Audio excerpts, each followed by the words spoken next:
Other people jump on. They start pulling on all their celebrities to get the views. They get Dylan Burns on. They get Mind Waves on. They get all their big names. They get all the big views, and then they keep saying, "Oh, I don't want views, guys. Oh, please, nobody watch this. I don't want views. This isn't content, guys. This isn't content." You guys were all safe. You say that. There's people still out there acting like I'm doing like something wrong here. Like I was the one who screwed up. Tons of people in Chud's chat were saying this stuff, saying that I could sniff out a 16-year-old from 100 yards away and crap like that. Yeah, I'm the one who stopped the panel. Everybody heard the same thing I heard. I'm the one who stopped it. I'm the one who said this isn't cool, and I'm still the one like kind of taking a lot of the flack. Like, I'm here to dunk on you. I'm here to tell everybody pedophilia is bad. Yeah. Wow, look how great I am, guys. I think pedophilia is bad. Man, wow, look how virtuous I am. I don't like pedophilia. How much did Tom know? Tom, I can't really attest to that. I wasn't the person who was the motor. What? I'm the one who stopped the friggin' panel. I'm the one who stopped it. I'm the one who was surprised. That was me. Nobody else. What? That's not true. Hold on. Let me pull up these DMs now. It's Stardust Mod, Janie Beckett. That's a bit of interesting information there. What is happening? This is what I'm talking about. This is what I was talking about. All of this shade getting thrown my way. And I'm the one who had the problem with all of this. It was me. Everybody else gets to ride my coattails and say, "Oh, I was the one who really had a problem with it.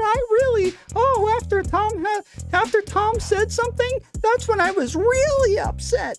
But nobody said anything. Nobody said anything until I say something, and they all get to ride my coattails and then crap on me in the meantime. How is it that everybody else who stayed quiet while this person's talking about them being 16, nobody gives them a side eye? Nobody looks at all of them like, why is Tom the only one saying anything? Why do people all of a sudden want to leave the call once Tom says something, but they don't say it? They don't want to leave the call when the kid's saying he's 16. They don't want to leave the call then. Look at me, everybody, I have a problem with this now. Look at me, have a big problem with this, because Tom said something now. Hey, Beckett. Hey, good evening. How you doing? All right, we're going to get to the first review. So I happened upon this last night as I was going to sleep. I didn't watch the entire thing, but so as you guys know, I was on a panel the other day. Oh, crap. I don't know. This might be TOS. Those, I'm like really terrified of those legs opening up right there. So yeah, so everybody knows I was on a panel the other day. We had pedophiles on the panel, and then I was on there with a group of other people to argue against pedophilia. As we're on there, I realize, oh my goodness, there's a 16-year-old on this freaking panel with a bunch of pedophiles. We need to stop. We need to get rid of this guy. This is not okay.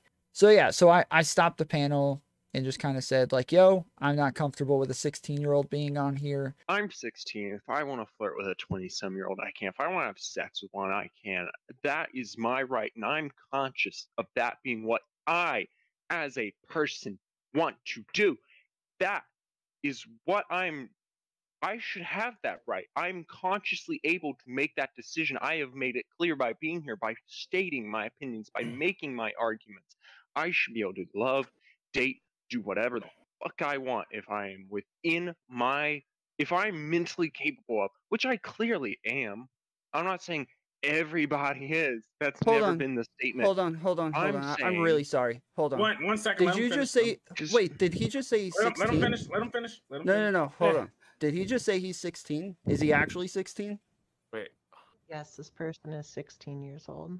I don't think I want to have this conversation with a 16-year-old on here. Yeah, I'm not doing this. I was under the understanding this was all adults. Hold on. I've said it from the start. I'm sorry. I did not missed hear that. that. I apologize. Wait, you said that? AM. Wait, you Yes. said that? You said you Yeah. were an AAM supporter. You didn't say that you were No, an I did AAM. say I was. That's No, what I was you under did the not. impression. Yeah, that's what I was under the. That's what I've been saying. That's Okay. how I've been You saying see, it. this is a That's prime what I've been example of saying. what we've been talking about this entire time about how adults being, talked about or talked to by teens saying no. We're saying no. We're adults and we're saying no. We don't want to have this conversation with you. If you want me to leave, I'll leave. No, That's I'm gonna blatant bounce, statement. gang. I'll see you guys later. Thanks for inviting me on. I love you all. Firework. And have a great day. And then they kicked him off, and then we just gave closing statements and ended the panel right then and there. Taj is the person who invited me on. So this is Taj right here. The guy who ran the panel is DND. That's this guy up here. Okay. And then the moderator, when I kept saying, hold on. Did he just say he's 16? And they're like, Tom, no, hold on. Let him finish, bro. And I'm like, no, hold on. Stop. Did they just say he's 16? They're like, no, Tom, let him finish, bro. He's just let him finish what he's saying. What are you doing? Okay. That's this guy right here. So this was Black X Yamato. Okay. Yeah, I think that's his name.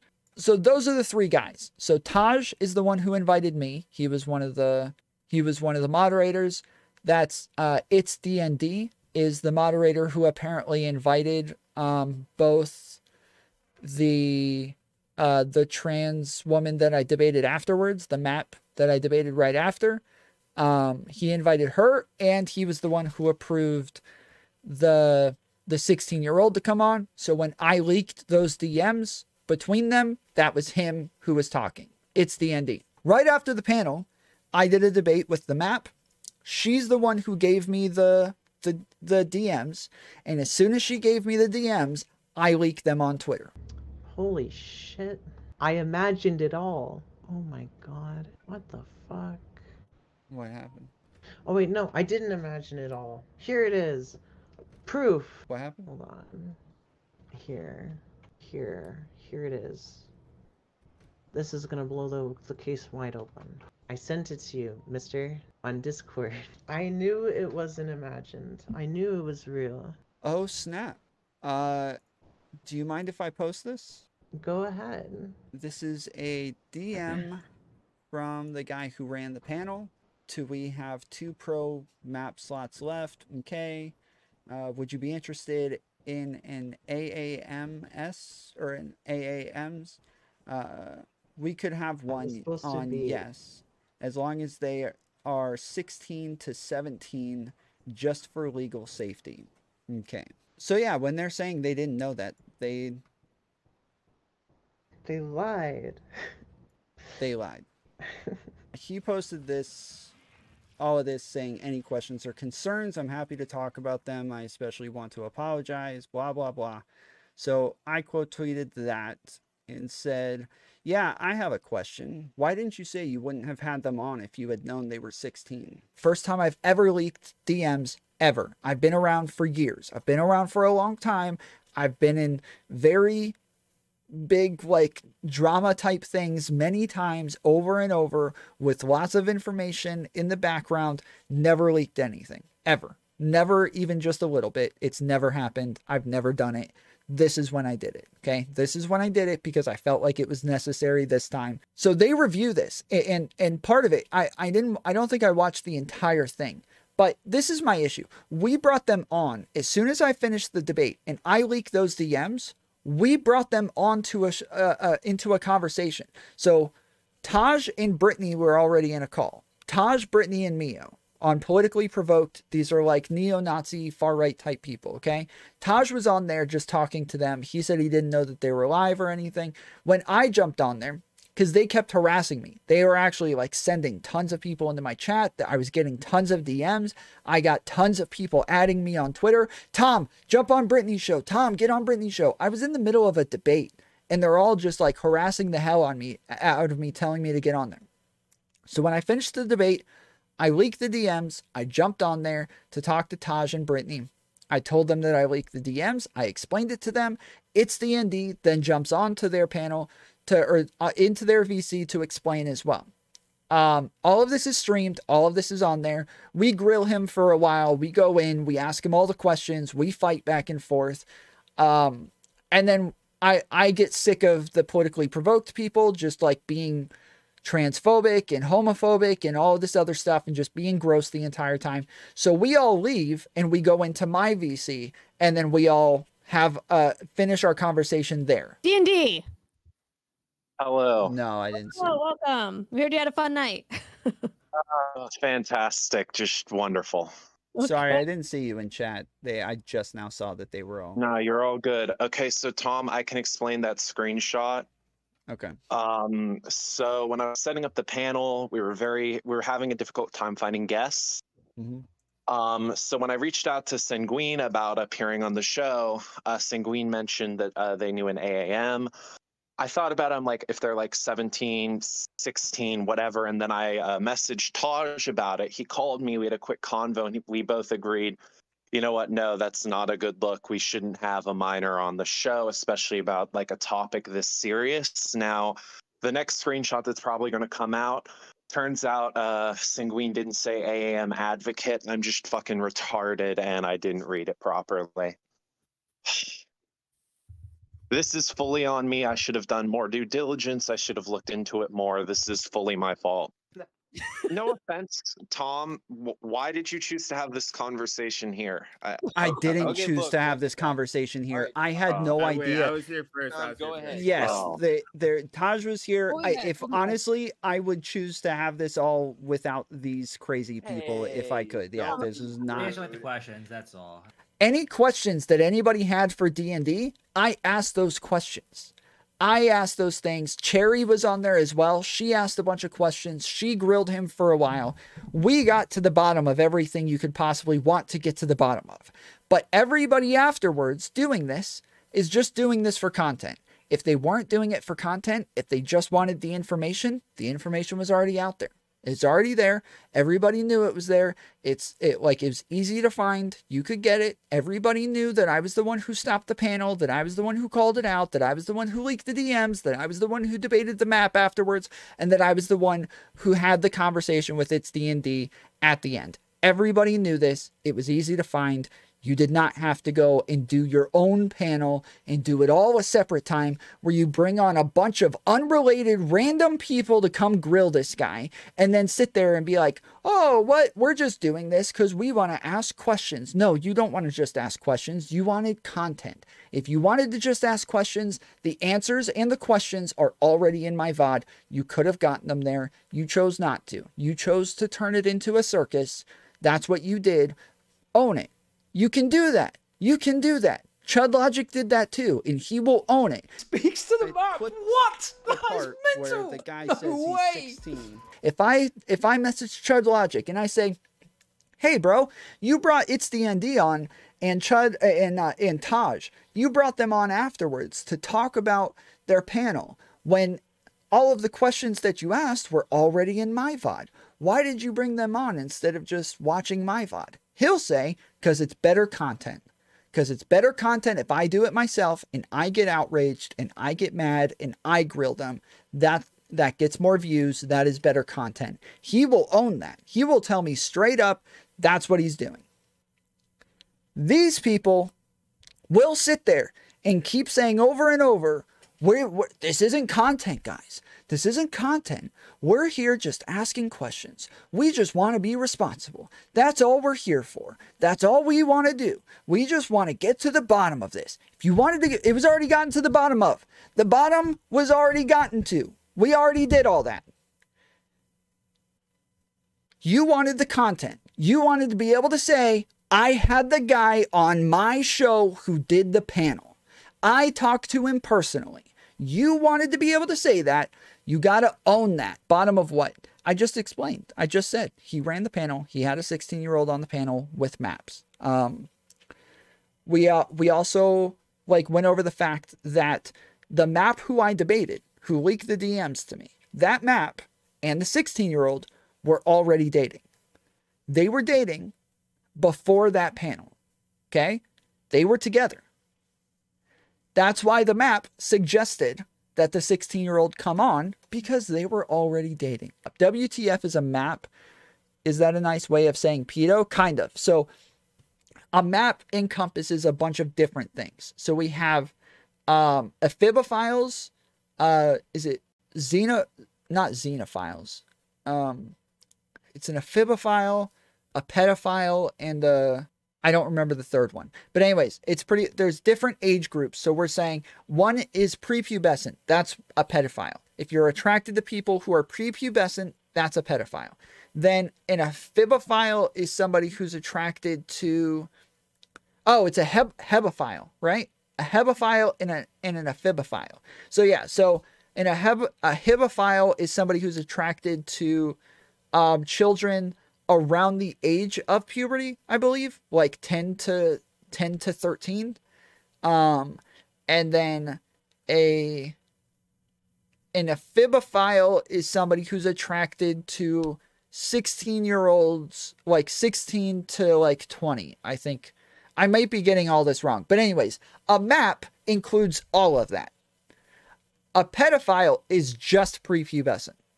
A pedophile is just somebody who is sexually attracted to prepubescent children. So they have to be really young in order to be a pedophile.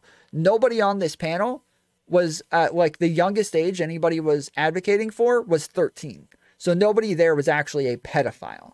I understand that it's a lot easier to just say it that way. So going forward, I will say it that way. I just want to clarify. If I say pedophiles or things like that, I'm not actually saying that any of these people are attracted to prepubescent children. It's just a lot easier to say it that way. I apologize if anybody gets upset, but maps, yes, encompass all of these people. Now that we got all that out of the way, we're going to watch some of this.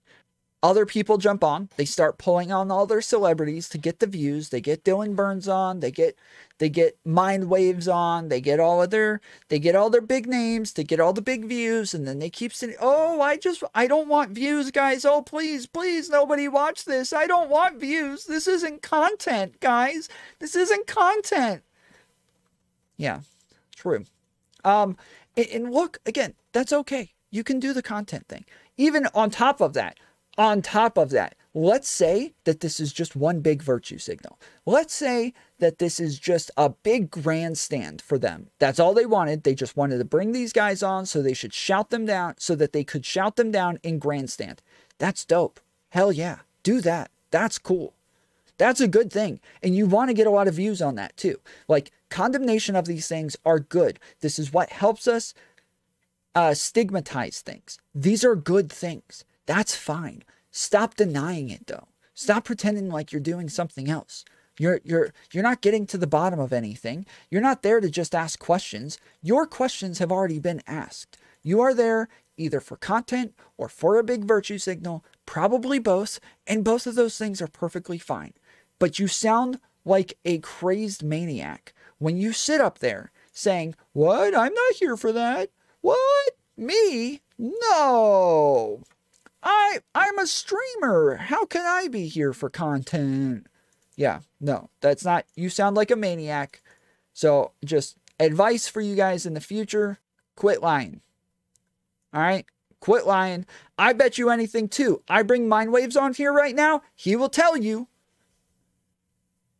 He will tell you he was there for the content. He was there for the virtue signal. And I will high five him and be like, hell yeah, bro. Good job. Also, a pedo doesn't matter what age the child is. What? Yes, it does. See, okay, so what you're doing, Project Sad Face, you are helping pedophiles. You understand that, right? You are muddying the waters. So, like, if someone says they're attracted to a 16-year-old, somebody who's gone through puberty, nobody cares. So what? Okay, you're attracted to like literally, if you go look at stats, it says that men say women are most attractive at the age of 16. Most men find most women most attractive at the age of 16. That doesn't mean you can date them.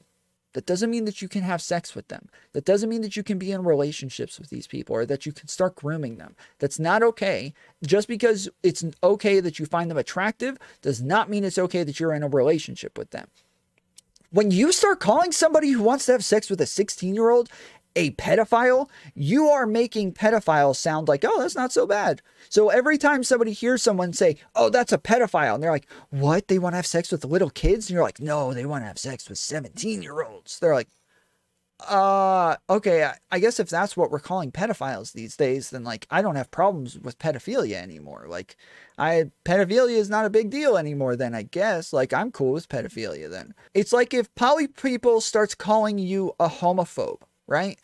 And she starts calling you a homophobe. She's like, you hate gay people, you don't like gay people, blah blah blah. And you're like, why? She's like, because I heard you yesterday say you didn't like something, and then you were like, gay, and you called it gay. So you're a homophobe now, right? We'd all be like, well, if that's all it takes to be a homophobe is you just like call something gay, then I guess being a homophobe isn't all that bad then. Like, who cares? Yeah, go ahead, be a homophobe then. Like that, being a homophobe is pretty cool then, supposedly, right? You're muddying the waters to where being a homophobe doesn't matter anymore. This is what people do with the word Nazi, where they make it sound like, oh, well, everybody's a Nazi, so therefore nobody's a Nazi. You're doing the same thing where you're broadening the definition too much of pedophilia to where everybody is a pedophile, therefore nobody's a pedophile. We have to be specific with these words if we actually want to stigmatize them. But like, we have to be specific. We have to be accurate.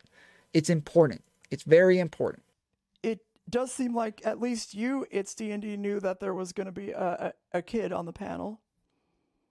No, I was not aware that the kid was coming to the panel. I thought that I Polywaves and mind people. Yeah. That too. made it clear that we weren't interested in having it. Apparently it wasn't clear enough, but... Well, I mean, there is the like DMs like Yeah. Tomfoolery posted earlier. Yeah, I I said that. Like, I at one point was interested because I'm like, oh, well, this is a different perspective. I talked to Taj about, and we both agreed it was like a pretty irresponsible thing to do, especially with like pedophiles there. So that was decided against. Did you follow that up? No. I'm sorry. No, fuck that. No, I didn't hear that part at first. No, fuck that. What do you mean you thought that's an interesting perspective? That's, dude, the second you hear, yeah, maybe I should bring on a 17-year-old to talk with the pedos so they can see. Dude, that should have been your instance to be like, no, automatically. There is no talking to that Taj. was a terrible fucking... No. There is no talking to Taj. There is no, like, let's talk about this as a... He's 17. He's 19. The guy who's talking, who ran the panel, who's saying this, who said he had to talk to Taj about this before he decided, he's 19, bro. Like, for him, yeah, there's not that, like, weird of a thing for him to have for him to have sexual conversations around a 16-year-old. Like, yeah, that probably doesn't seem weird for him. For me, I'm 34. Yeah, I don't want to do that.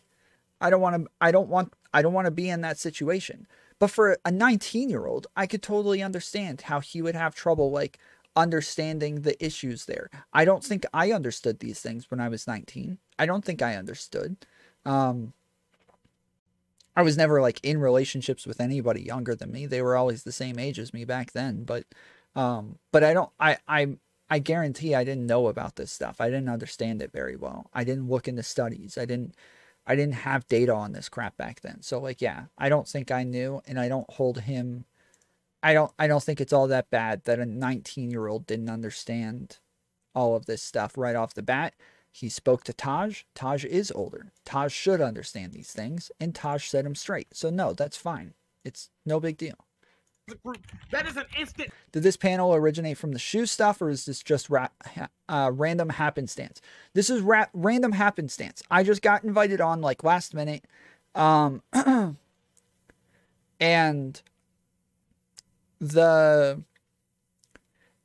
I went on Chud Logics the next day and talked to him about it, and I was like, bro, I was like sweating bullets because I was getting ready to come out with this freaking Balenciaga video, and I start thinking, oh my goodness, I am like the day before stuck on this panel unknowingly with a 16-year-old there the whole time talking about pedophilia and you know, like sexual scenarios with maps on a panel with a 16-year-old. Like, it all of a sudden sounds like a pedophile dating panel or something like that. Which, like, by the way, yeah, like, For all the best pedophile dating panels, y'all know where to go. Tomfoolery show. Thumbs ups. Let's go. Everybody subscribe for the best pedophile dating show on YouTube. Hell yeah.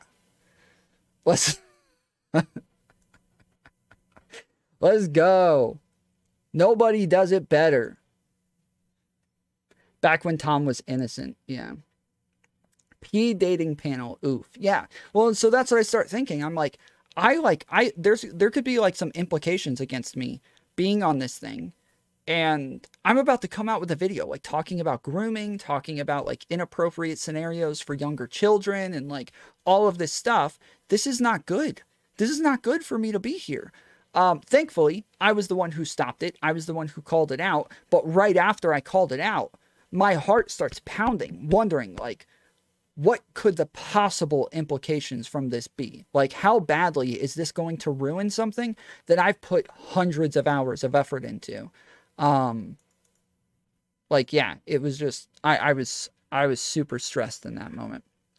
Nah, how you shut it down and how the whole anti-pedophile side reacted, you guys were all safe. You say that, these freaking lefties are still out here acting like I was part of this, and like I was I was in on it somehow, and like there's people saying stuff. I see them on Twitter, I see them on their Twitch shows, I see them saying this ridiculous stuff. I get sent like Discord messages all the time. There's people still out there acting like I'm doing like something wrong here.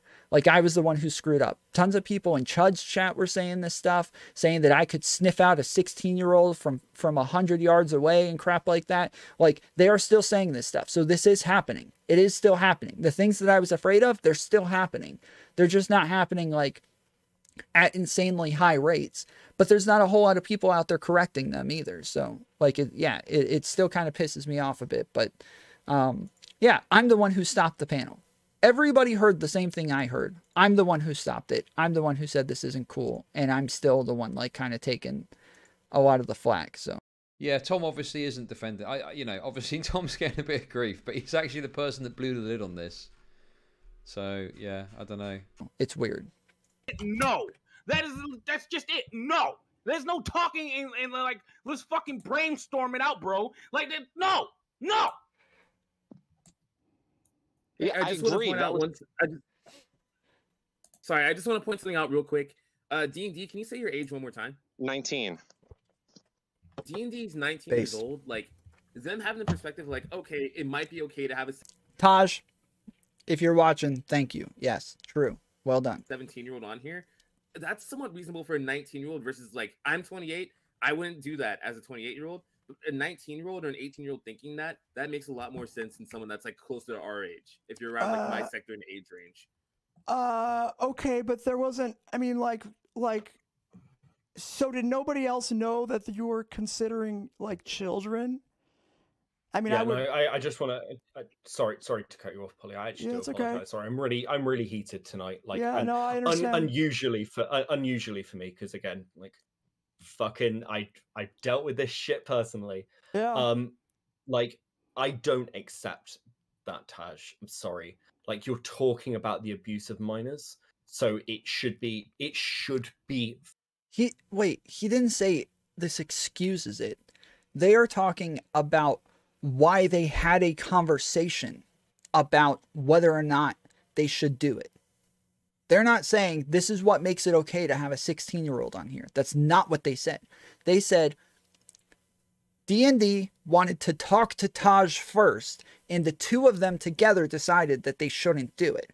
And then Yamato starts going off saying, what? No, you don't have a conversation about it. You don't go to Taj. You just say no. You should know from the beginning that you just say no. And they're saying, well, maybe not. Like, he still came to the right conclusion, but I don't know that we expect him to just have this answer right off the rip. Like, it's okay that he went to Taj and wanted to have a conversation about this first, and then they came to the right conclusion. That's fine. There's nothing wrong with that, because he's 19. Like, that's okay.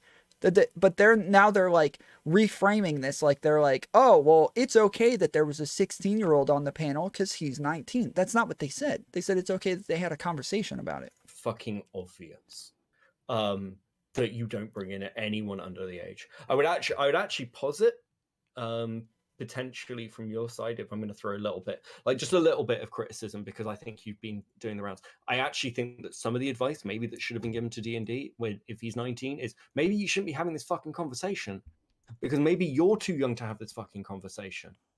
Like I don't know why that wasn't said. I agree. I was not mature enough to put on this panel. That doesn't fall on Taj though. No, I'm not. I'm on him to, like, I'm not saying. I'm Karen just throwing out generally, and it's a soft criticism because, like, again, it's not something that immediately wind in. Sorry to cut you off, Polly. Please go ahead. Well, I gotta tell you, I'm having a hard time believing the backstory.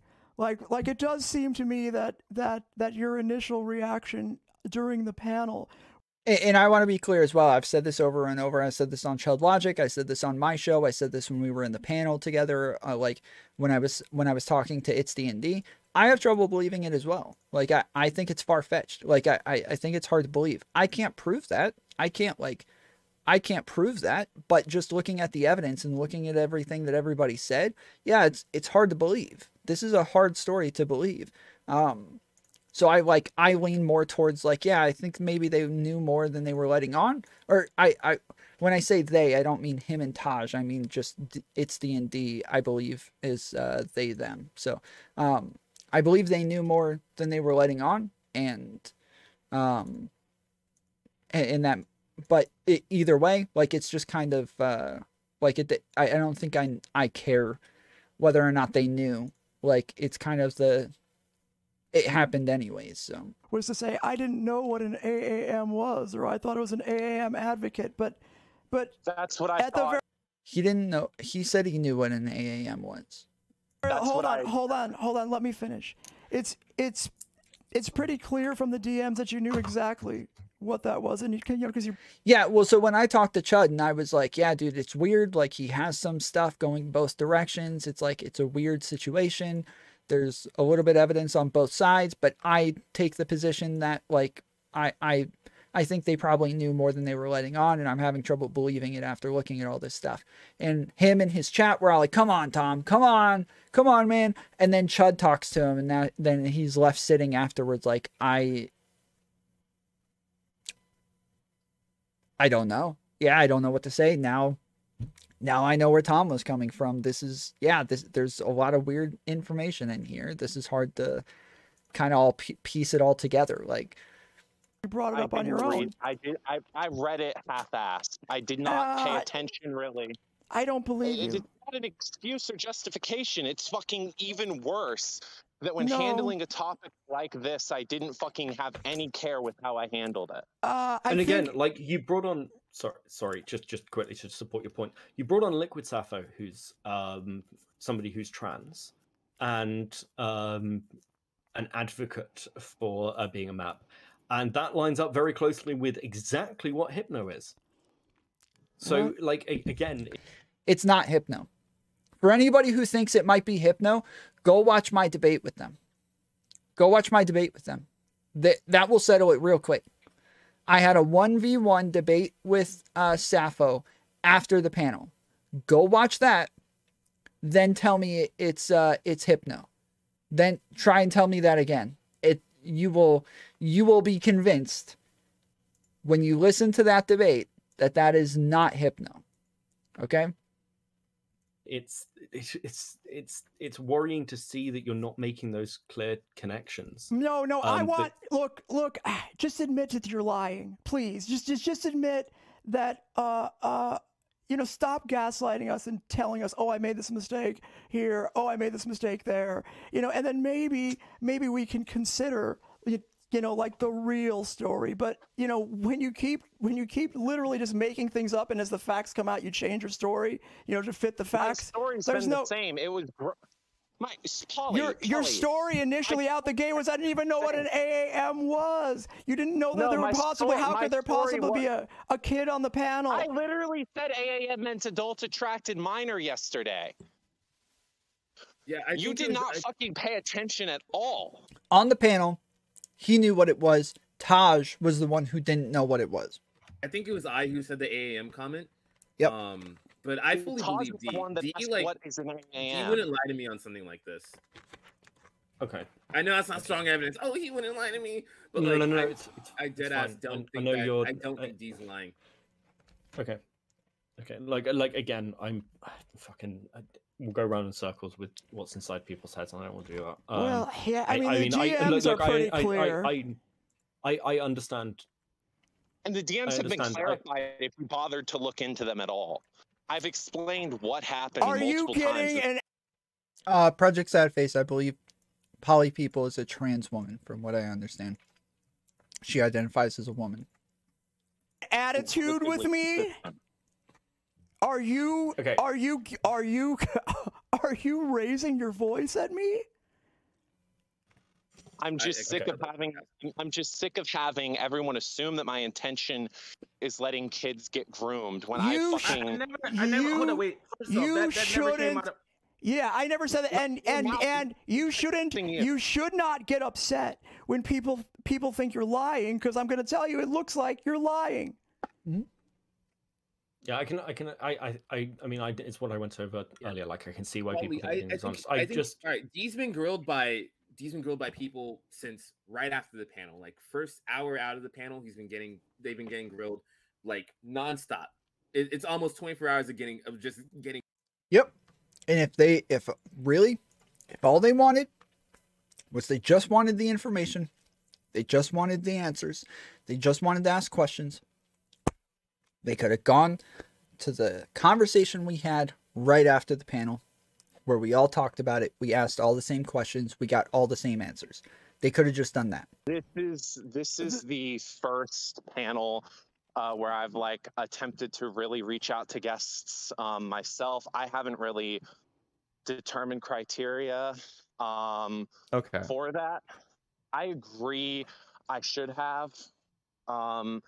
And in hindsight, this probably wasn't even a responsible conversation to put on, but... Well, look, I'm sorry. Killer Sieg says the interview with Tom was well thought out piece of media, and if you may let people send you questions in private for answers, else you go into the content cycle until the sharks are done. What interview? Are you talking about the conversation with the map? Actually, the conversation with the map has had many maps. I've gotten many maps DM me and start asking me questions about these things. And almost every single one of them, I have ended up having conversations with them at the end about help centers and like helplines and who to call and who to contact and all of that stuff. Like there have been some of them that I see like actual like substantial changes in like the type of stuff that they're tweeting out afterwards and the type of stuff that they're saying. So I like these things are actually helpful. They are actually good. There is good that can come from these things. We just have to do them responsibly. We could have had the same exact panel, done everything the same exact way. We just didn't have to have a 16-year-old on there. And yeah, my conversation with the map afterwards, I thought that was good. I thought that was a great way to break these ideas down and kind of have like a one-to-one, like not a debate. Like it wasn't like a hardcore, like I'm here to dunk on you. I'm here to tell everybody pedophilia is bad. Yeah. Wow. Look how great I am, guys. I think pedophilia is bad, man. Wow. Look how virtuous I am. I don't like pedophilia. Like, yeah, no, I don't think that would have done anything, but I think having like talking to these people like they are people, like talking to them like I understand them, like I care, like I understand the issues. I think that made a big difference. No, it's a long 3-paragraph streak. You have to read it to understand. Just ignore. Oh, okay. All right. I mean, I think that the grossly is fine if you have it responsibly. The problem is that you didn't. And yeah, I agree. It was grossly irresponsible. Wait. So hold on, Polly. Mind before waves, you jump in, are you pro like Polly, discussion please. pro pedophile? You already that could have been pulled off in your mind. God, you suck. Wow, Mind Waves. You would actually talk to a pedophile? You're disgusting, Mind Waves. Wow. I can't believe it. Oh, so bad. Go ahead with your questions. Nice, great grandstanding, Polly. You're so good at it. Anyways, it's D&D, so like, yeah, I think we need to recognize that if we're going to be having these conversations, especially about sensitive topics like this, it should be very obvious that you have a process for vetting guests, right? I agree. Okay, so I wouldn't say quit your content. All these people that are encouraging you to delete your channel or whatever. No, everyone has shockingly encouraged me to stay. I'm the one. I was just about to say, he was talking about deleting his channel. I kept telling him, don't do it, dude. Don't delete your channel. That's pointless. That serves nothing. Like, you get nothing out of that. Like, taking a bad situation and turning it into something good, that would be dope. If you actually have something that you're hoping to promote that you think will actually be good afterwards, maybe there's some good that can come from this. Yeah, like, don't turn around and delete your channel. That's just another virtue signal, and I don't see any benefit from that virtue signal. I see nothing good that comes from that virtue signal, except for just people think now that maybe he's more virtuous, which I don't think most people will think. I think very few people will think that. People like Poly people might think that, but everybody else will not think that. Who really wants to leave because... Well, what I'm saying is that you might want it to look, I'm coming from a place of, I genuinely want to give you some advice. Sit on this decision for a little while, because right now it's probably not the best climate to be making a decision like that. Just use this time to reflect on, all right, why did this go wrong? And I think we've obviously established it's because you have no process or structure for these sorts of things behind the scenes, right? Also, it's a question of who all is involved in your project. Everybody needs to be on the same page. Oh God. Because I feel like that definitely wasn't the case, and that is part of why you're in hot water right now, right? Because whoever was helping you do invites for the panel obviously wasn't on the same page as you as far as who's coming on or What up, Morris? Another Canadian. All right. We got more Canadians in chat. Let's go. the history or anything like that, right? So okay, I get it, Mindwaves. You're gonna do pedo panels better. Good job. No. Yes. Yeah. I'll do the best pedo panels. Hell yeah. You guys want the best pedo panels? Hit sub. There's tips. Go to the description. Send me some money. I will give you the best pedo panels you've ever seen. Hell yeah. With way hotter 16-year-olds. I'm just kidding. I'm just kidding. I'll get the hottest kids on those pedo panels. Damn it.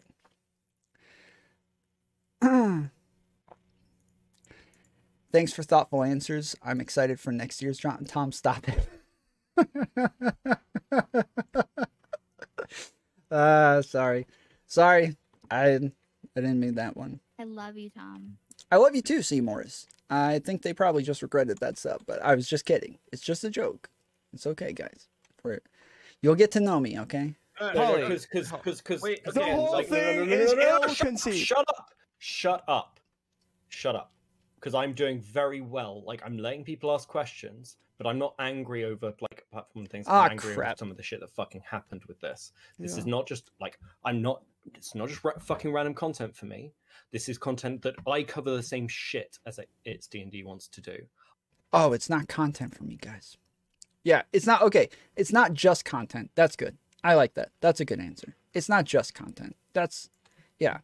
It's not just content. There's a lot of other things here. That's good. I like that. To say it's not content at all, that I would have a problem with.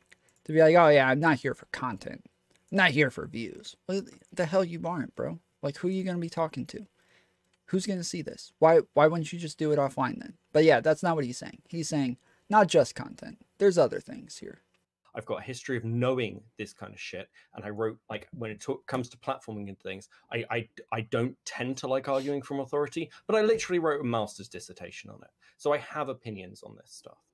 And at the same time, when like because we're retreading ground here that I've gone over the last like 3 hours, and that's fine. I want people to ask questions that they've got so they can have them clear in their head, and also like. So nothing's being obfuscated, but at the same time, I don't want other people sniping each other in the fucking panel, and also I want to get to it because this isn't fucking content. I don't like fucking drama. Okay, so yeah, there we go. This isn't content. Yes, it is. This is content. That is, you're not doing it on stream for no reason. You're doing it on stream because it's content. Don't say it's not content. Later, Killer Seed. It's not why I'm doing it. And at the same time, like, we've kind of covered some of the process here, Mindwaves, but also there's a wider question of, firstly, like, because I wanted to get It's D&D on, just to be really clear, because I don't know how much you've seen, so we could get the names of the people involved on like Sapphire's front and everything else. That's been passed over, and that's been handed over from me because I can't do Discord investigations to somebody else, so they can look into it. Because if this abuse is happening, I want it fucking stopped. There's a question there of how the panel was handled when the information came out about a 16-year-old being on it, and how it was closed out. And I do think also like it's missing jumping points of like, I'm not concerned about audience or anything else. So I mean, if he's concerned about how it was closed out, I talked to all of the people involved afterwards. I had conversations with them. My main concern was that because all of them went on to, because this conversation took place on Politically Provoked, which I was not happy with. If you watch the conversation, I'm the entire time telling them to shut up, telling them to kick people out of the call, telling them we need to leave and go do this somewhere else. I did not want to have it there. So after that conversation, I was concerned about people's safety. That was like my main issue, was I was afraid that all of these, because there are a bunch of freaking neo-Nazis like in the Politically Provoked audience. And then there's even like bigger named like creators that kept asking, can I get in? Can I get in? I'm like, no, don't let them in. Do not let them into this freaking call. We're not doing that. And I was like sending DMs behind the scene. Like, you start bringing in bigger name people, I am leaving and I'm taking everybody with me and we will go do this on my show. Like, quit trying to turn this into a circus. We're not doing it.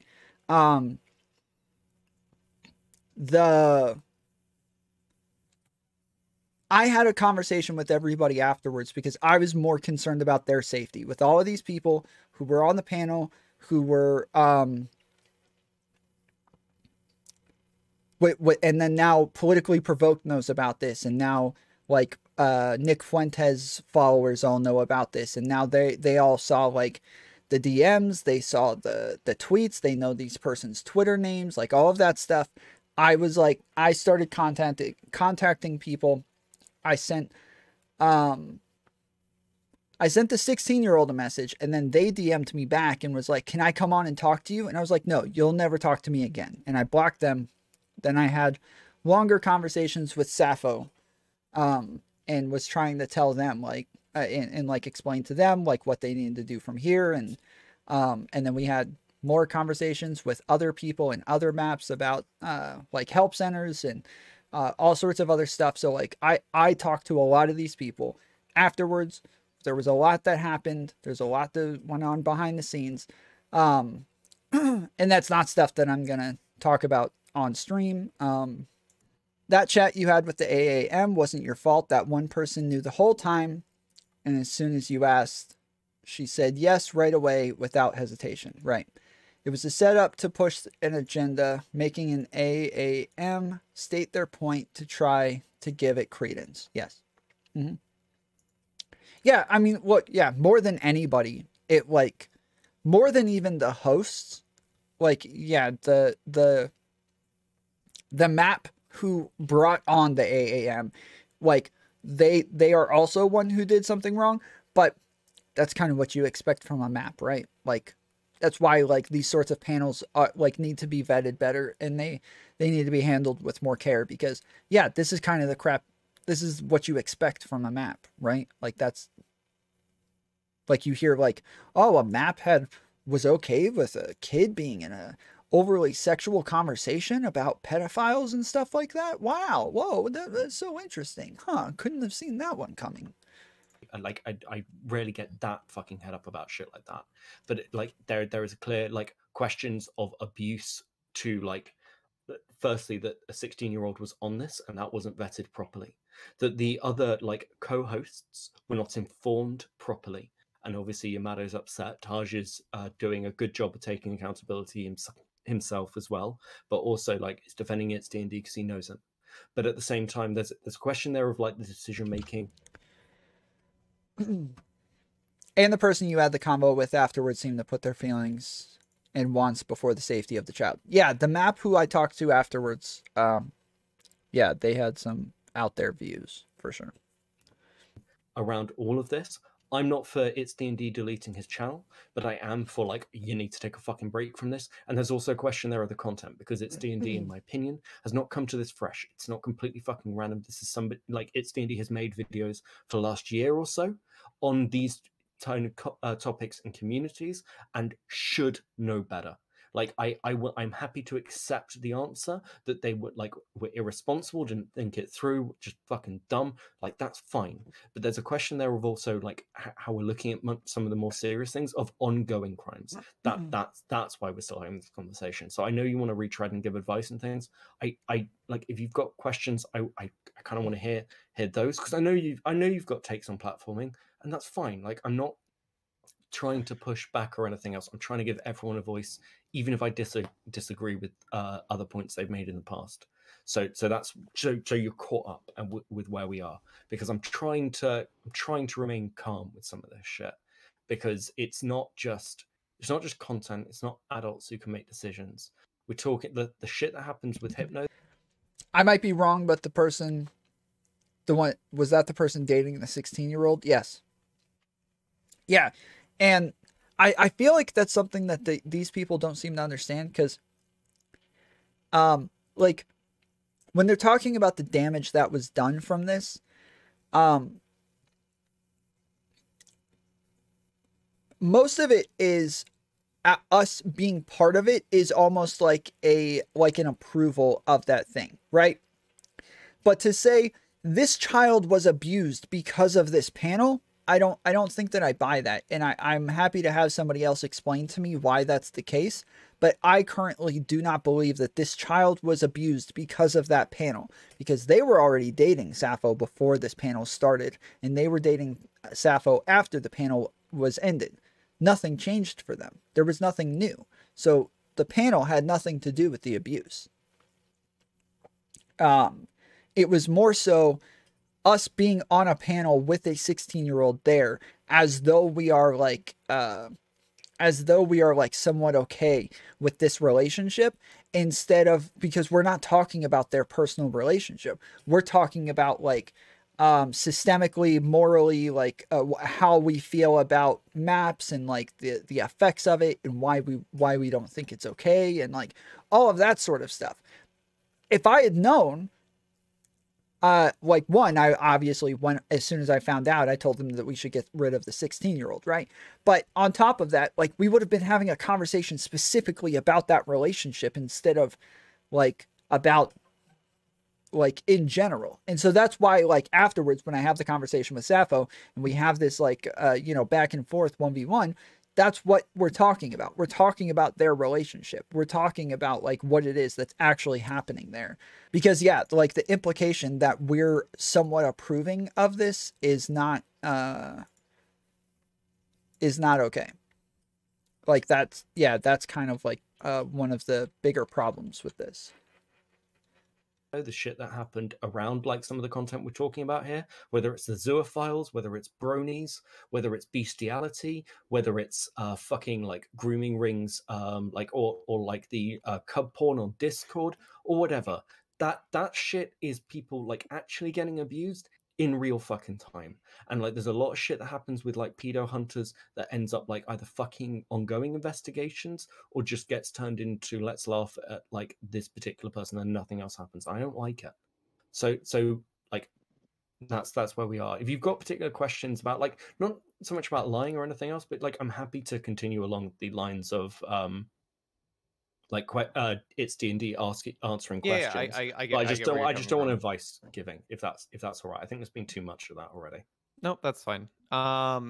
So I think the one other question, the big question that I want to know is, at one point you were very open to having minors on for this conversation, right? Yeah, I was for about 45 minutes. After having a conversation with Taj, I realized that was a really No, horrible that's not idea. possible. Super risky for anyone involved, and also could put a lot of people in danger. That's why my tone on that changed very quickly. I thought it would be interesting because I feel like a lot of the times these conversations are like 40-year-old men being like, I want to fuck a kid, and that's about the extent of their stuff. I thought it would be interesting to have someone who might have a different take. That was a stupid, disgusting idea, though. That was fucking wrong on my half. Okay, can I just confirm one thing? Wait. Sorry, no, please. So you said something that made it sound like that you would be okay with 16 to 17-year-olds, and then your story is... You're fine. There's not a lot of people in chat, so one person just chatting like a normal person just looks like they're spamming me. But I'm reading your chats. I see you. Is that 45 minutes later you realize that was bad? Correct? That's what you said? Yeah, I said that I've considered it, talked to Taj, we both agreed it was a bad idea, Right. and I never continued to push for that on the panel. Did you tell Sappho that? I did not communicate with Sanguine about that at all, no. Okay, so... Well, right, so... That was where I made a mistake. So then any other DMs that show up should reflect that you would not platform any kids. You would never allow kids on the pedo panel. If there's any DMs that show that later than 45 minutes after you had that conversation, which was 45 minutes. There is one other DM, and I've already addressed it, Paulie. I know where you're leading with your questions. So why does that later? Yeah, it just sounds like Polly didn't understand what was going on coming into this. Like, I leaked these DMs. We went over these on stream. We covered them in the conversation with him. Like, these are not... She's not bringing up, like, anything new. Like, he hasn't already addressed it in this conversation and in other conversations. Like, these are not... Yeah, she's not leading him into some sort of trap or anything. Like, he's already responded to this stuff on my... in my conversation with him, in Chud's conversation with him. Like, these DMs were all out for a while. So, yeah. This is nothing new. DM not reflect the now understanding that you would never have a kid on a pedo panel. You wouldn't have had to ask this question, but yeah, okay, so we had a person pull out. We were looking for a replacement. Sanguine messaged me saying that essentially she wanted to add people to the panel, right? Mm-hmm. I initially said no, realizing that the sides were going to be unbalanced. I said yes, not having read it was an AAM.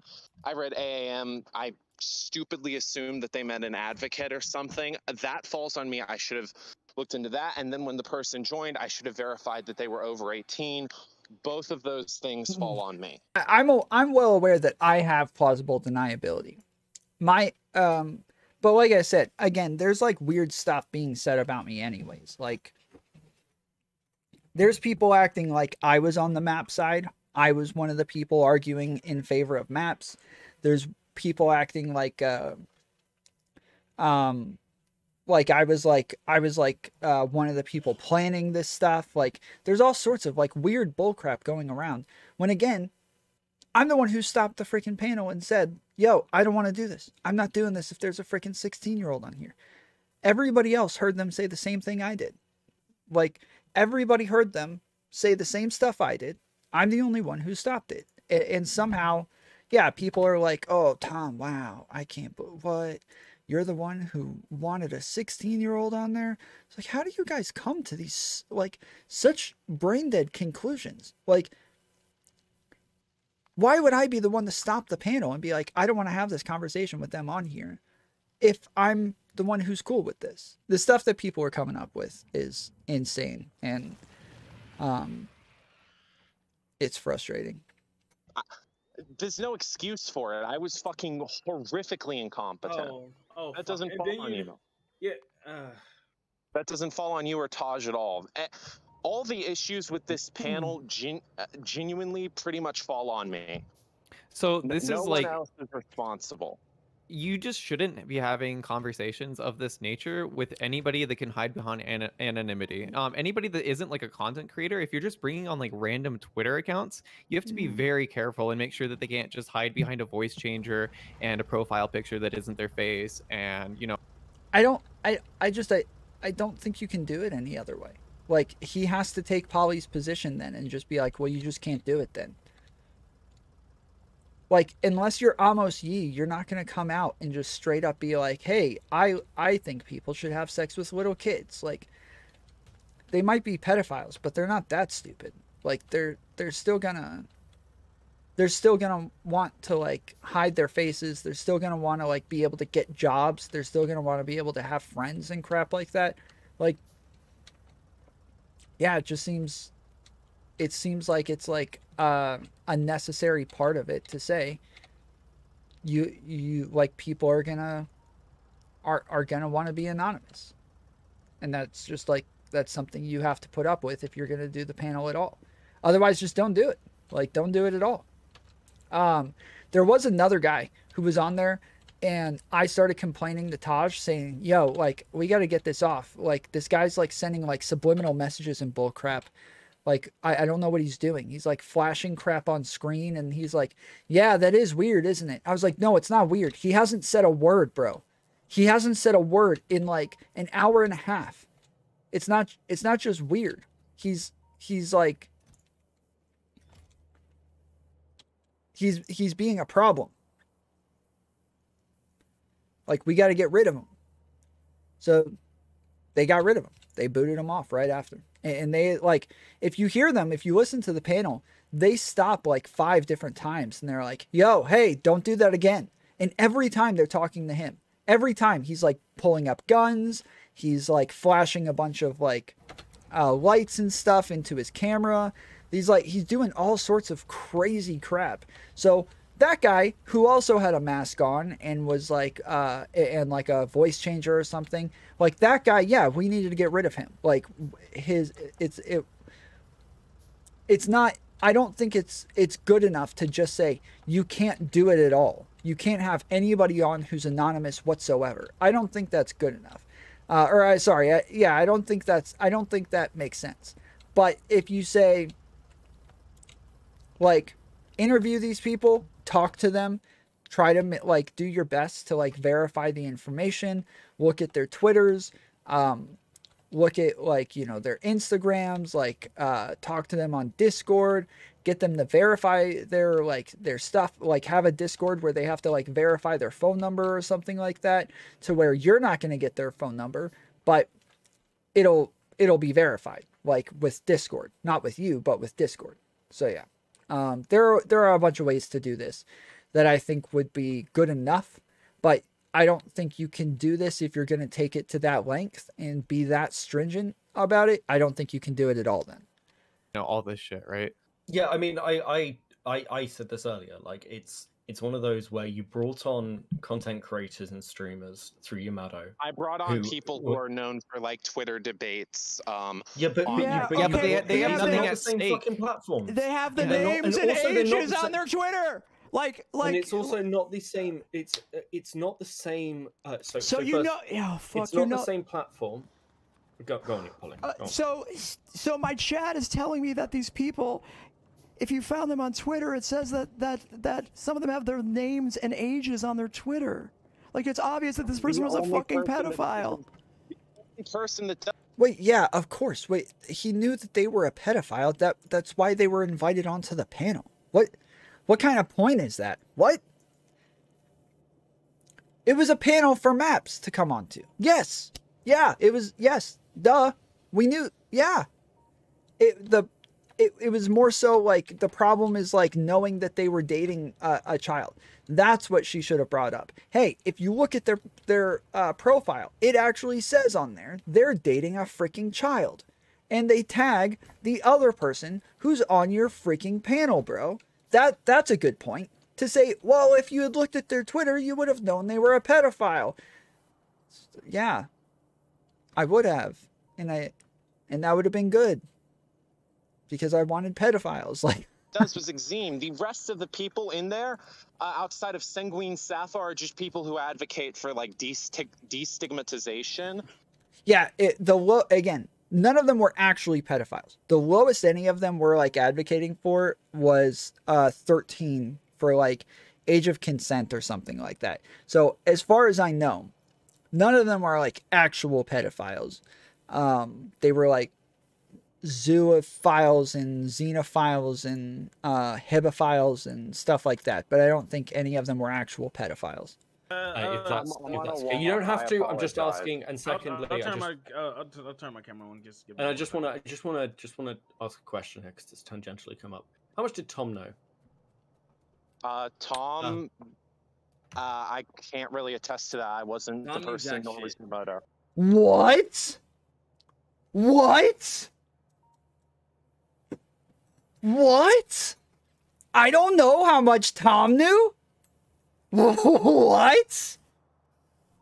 What do you mean you don't know how much I knew?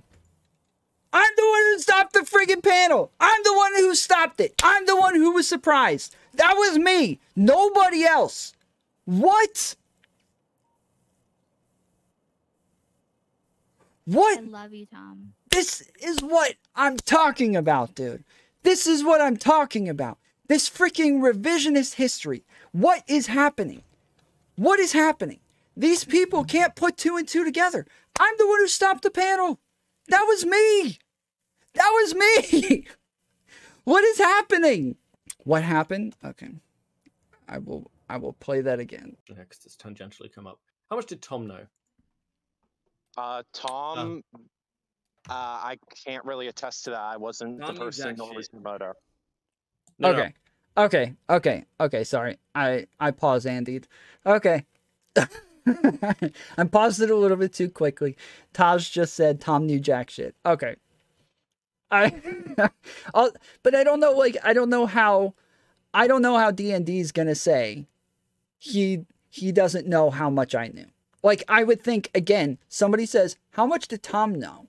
The first thing that come out of anybody's mouth is, well, Tom's the one who stopped the panel. Tom's the one who said he had a problem with this.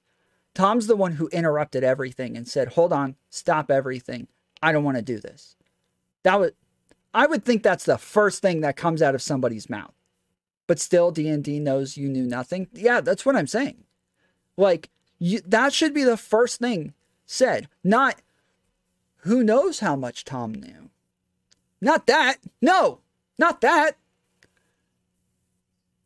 How can that be the answer? No, okay, but did Tom have previous awareness of any of these people? Because I know he said on the third stream. I don't know him very well, so I'm asking. Yeah. So I'm comfortable with like screen sharing like me and Tom's DMs because I'm the one who invited Tom specifically. Yeah. Tom didn't know. Tom didn't even know what time we started during the day of the thing. I had to remind him what time. That's not true. Hold on. Let me pull up these DMs now. That part's not true. Not important, but that's not true. Just to be clear. I'll be available by 8 at the latest. He said that works. We started 8:30. That's the first time he said what time it was. That was like 2 days before, or the day before. I said, just to be clear, can you tell me exactly what I'm defending? He said, yeah, so we put you in for the anti-minor attracted person side. Just your stance on solutions for pedophilic adults and pushback you may have for pro-maps side. I said, okay, sweet, laughing face, because the Groypers all call me pro-map, so I wanted to make sure we were clear on what it is my position is. He said, nah, you're on the anti-map side. Pro-map people are actual freaks for the most part. I said, yeah, I see that. That's exciting. You got some good ones. How many people? He said, 10, but me and It's D&D are the hosts. I said, so 8? He said, no, it starts at 8:30. That's...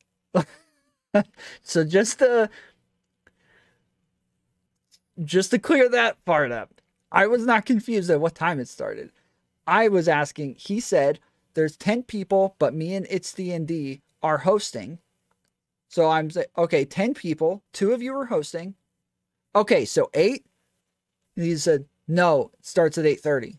That's not what we're talking about, bro. I said, no, 8 people. Are there 8 people debating? I'm asking how many people are debating. He said, oh yeah, 8 folks debating. I said, okay. And then, yeah, later I said, Masked Dude's here sending subliminal messages. He said, he's on thin effing ice. Might kick him before they become more explicit. I said, bro, he hasn't said a word. He said, fair point, and he kicked him. I was not confused with when this was starting. I was asking how many people were going to be on there, and he wasn't answering my question. So I was just like reiterating over and over, like, yeah, but how many people? Like, oh, there's 10, but it's the ND and me are hosting. So is that 12 or 8 or 10? I'm still confused. Like, you're not giving me a number here. So yeah, that I was not confused with what time it started. I am very good and responsible with when I show up for debates. I'm always ready. I'm always on time. That stuff, that is not a thing that I struggle with, okay? I am not one of these Twitch politics people that's kind of all over the place. That's kind of irresponsible, okay? I work real jobs in real corporate worlds, okay? I am not, that is not me. We started. That's how little information Ton had starting out. Does anybody know who this British guy is? I sent Mindwaves a DM asking him who the guy is, and I haven't gotten an answer. I would like to know who this guy is. It's Stardust Mod Janie Beckett. Ha. Ha. Ha. That's a bit of interesting information there. That's a bit of interesting information there. That, because I would like to know, what I would like to know is, where is this information coming from that they feel comfortable inferring this sort of stuff? Like I know more than I'm letting on or something like that. That's what I want to know. Where's that coming from? What makes them feel comfortable saying this sort of stuff on a stream? Inferring things about me like that. Oh, Stardust boyfriend. Wait, I've met him before. I know him. Okay. He was saying the panel triggered him. Okay, so I don't want to infer anything, okay? I'm not trying to like throw any accusations out here, okay? I don't want to do that. But I will say that just there are things that are making me curious here now. There are dots that I'm connecting that I'm wondering if those dots are actually connected, or just based on the timing of everything and the way it all... Anybody else? Am I alone here? Does anybody... I don't want to... Crap. I'm being too vague. I'm sorry. I should just shut up. I'm like vague posting hardcore here. I would like to know where this is coming from. Yeah. That's curious. I assume all British people are Chud Logic. That's a good assumption. You'll be right most of the time. What was his name? I gotta look him up. Hey, if you're listening, if you're around, can you jump into my Discord real quick? British guy. I've met him before. I know I've had conversations with him behind the scenes, so I would just like to clear this up. Because I think based on the information that we have, that is a wild inference to make. I think that is a wild inference to make. Did you smash his girl? No, but I got into a small little tiff with his girl on Twitter. Not a big deal. Like I said, I like Stardust. I had the conversations with her about platforming a long time ago, and I still liked her afterwards. Like the whole tiff on Twitter was just her like reconfirming all of the things that we had in that conversation, that like I just don't feel like her and I agree on what responsible platforming is, and that's all that was for me, at least. She was upset that I insulted her. I can understand that. I felt insulted from her post right off the rip, so I felt like that was fair play. But I could understand if I feel like there's some like malice being thrown at me. There's some shade being thrown at me here. And based on the timing of me having that small back and forth with her on Twitter and then this happening, yeah, I'm a little curious. I can give you his Discord handle. Okay. Everybody's throwing shade at Tomfoolery. I am the most innocent person of all time, okay? This is not fair. I believe Tom is familiar with who Sappho is, though. I believe that much was true. What the hell? What is happening? What is happening? This is what I'm talking about. This is what I was talking about. All of this shade getting thrown my way. And I'm the one who had the problem with all of this. It was me. Everybody else gets to ride my coattails and say, oh, I was the one who really had a problem with it. After Tom said something, that's when I was really upset. But nobody said anything. Nobody said anything until I say something, and they all get to ride my coattails and then crap on me in the meantime. Tom relies on the mentally ill to provide him info for his current job. First off, this is not my job. Okay. Not my job.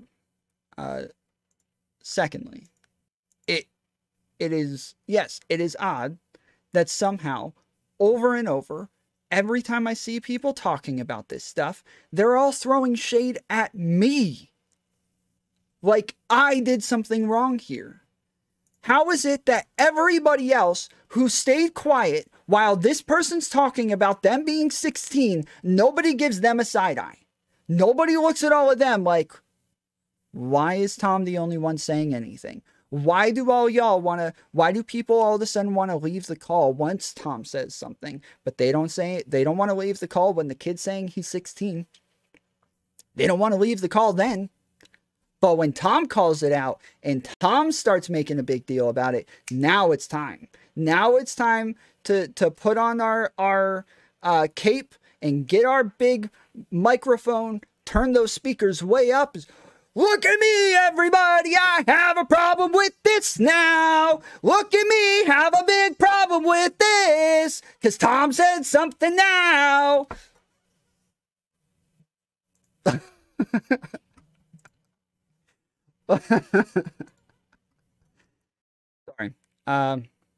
Sorry.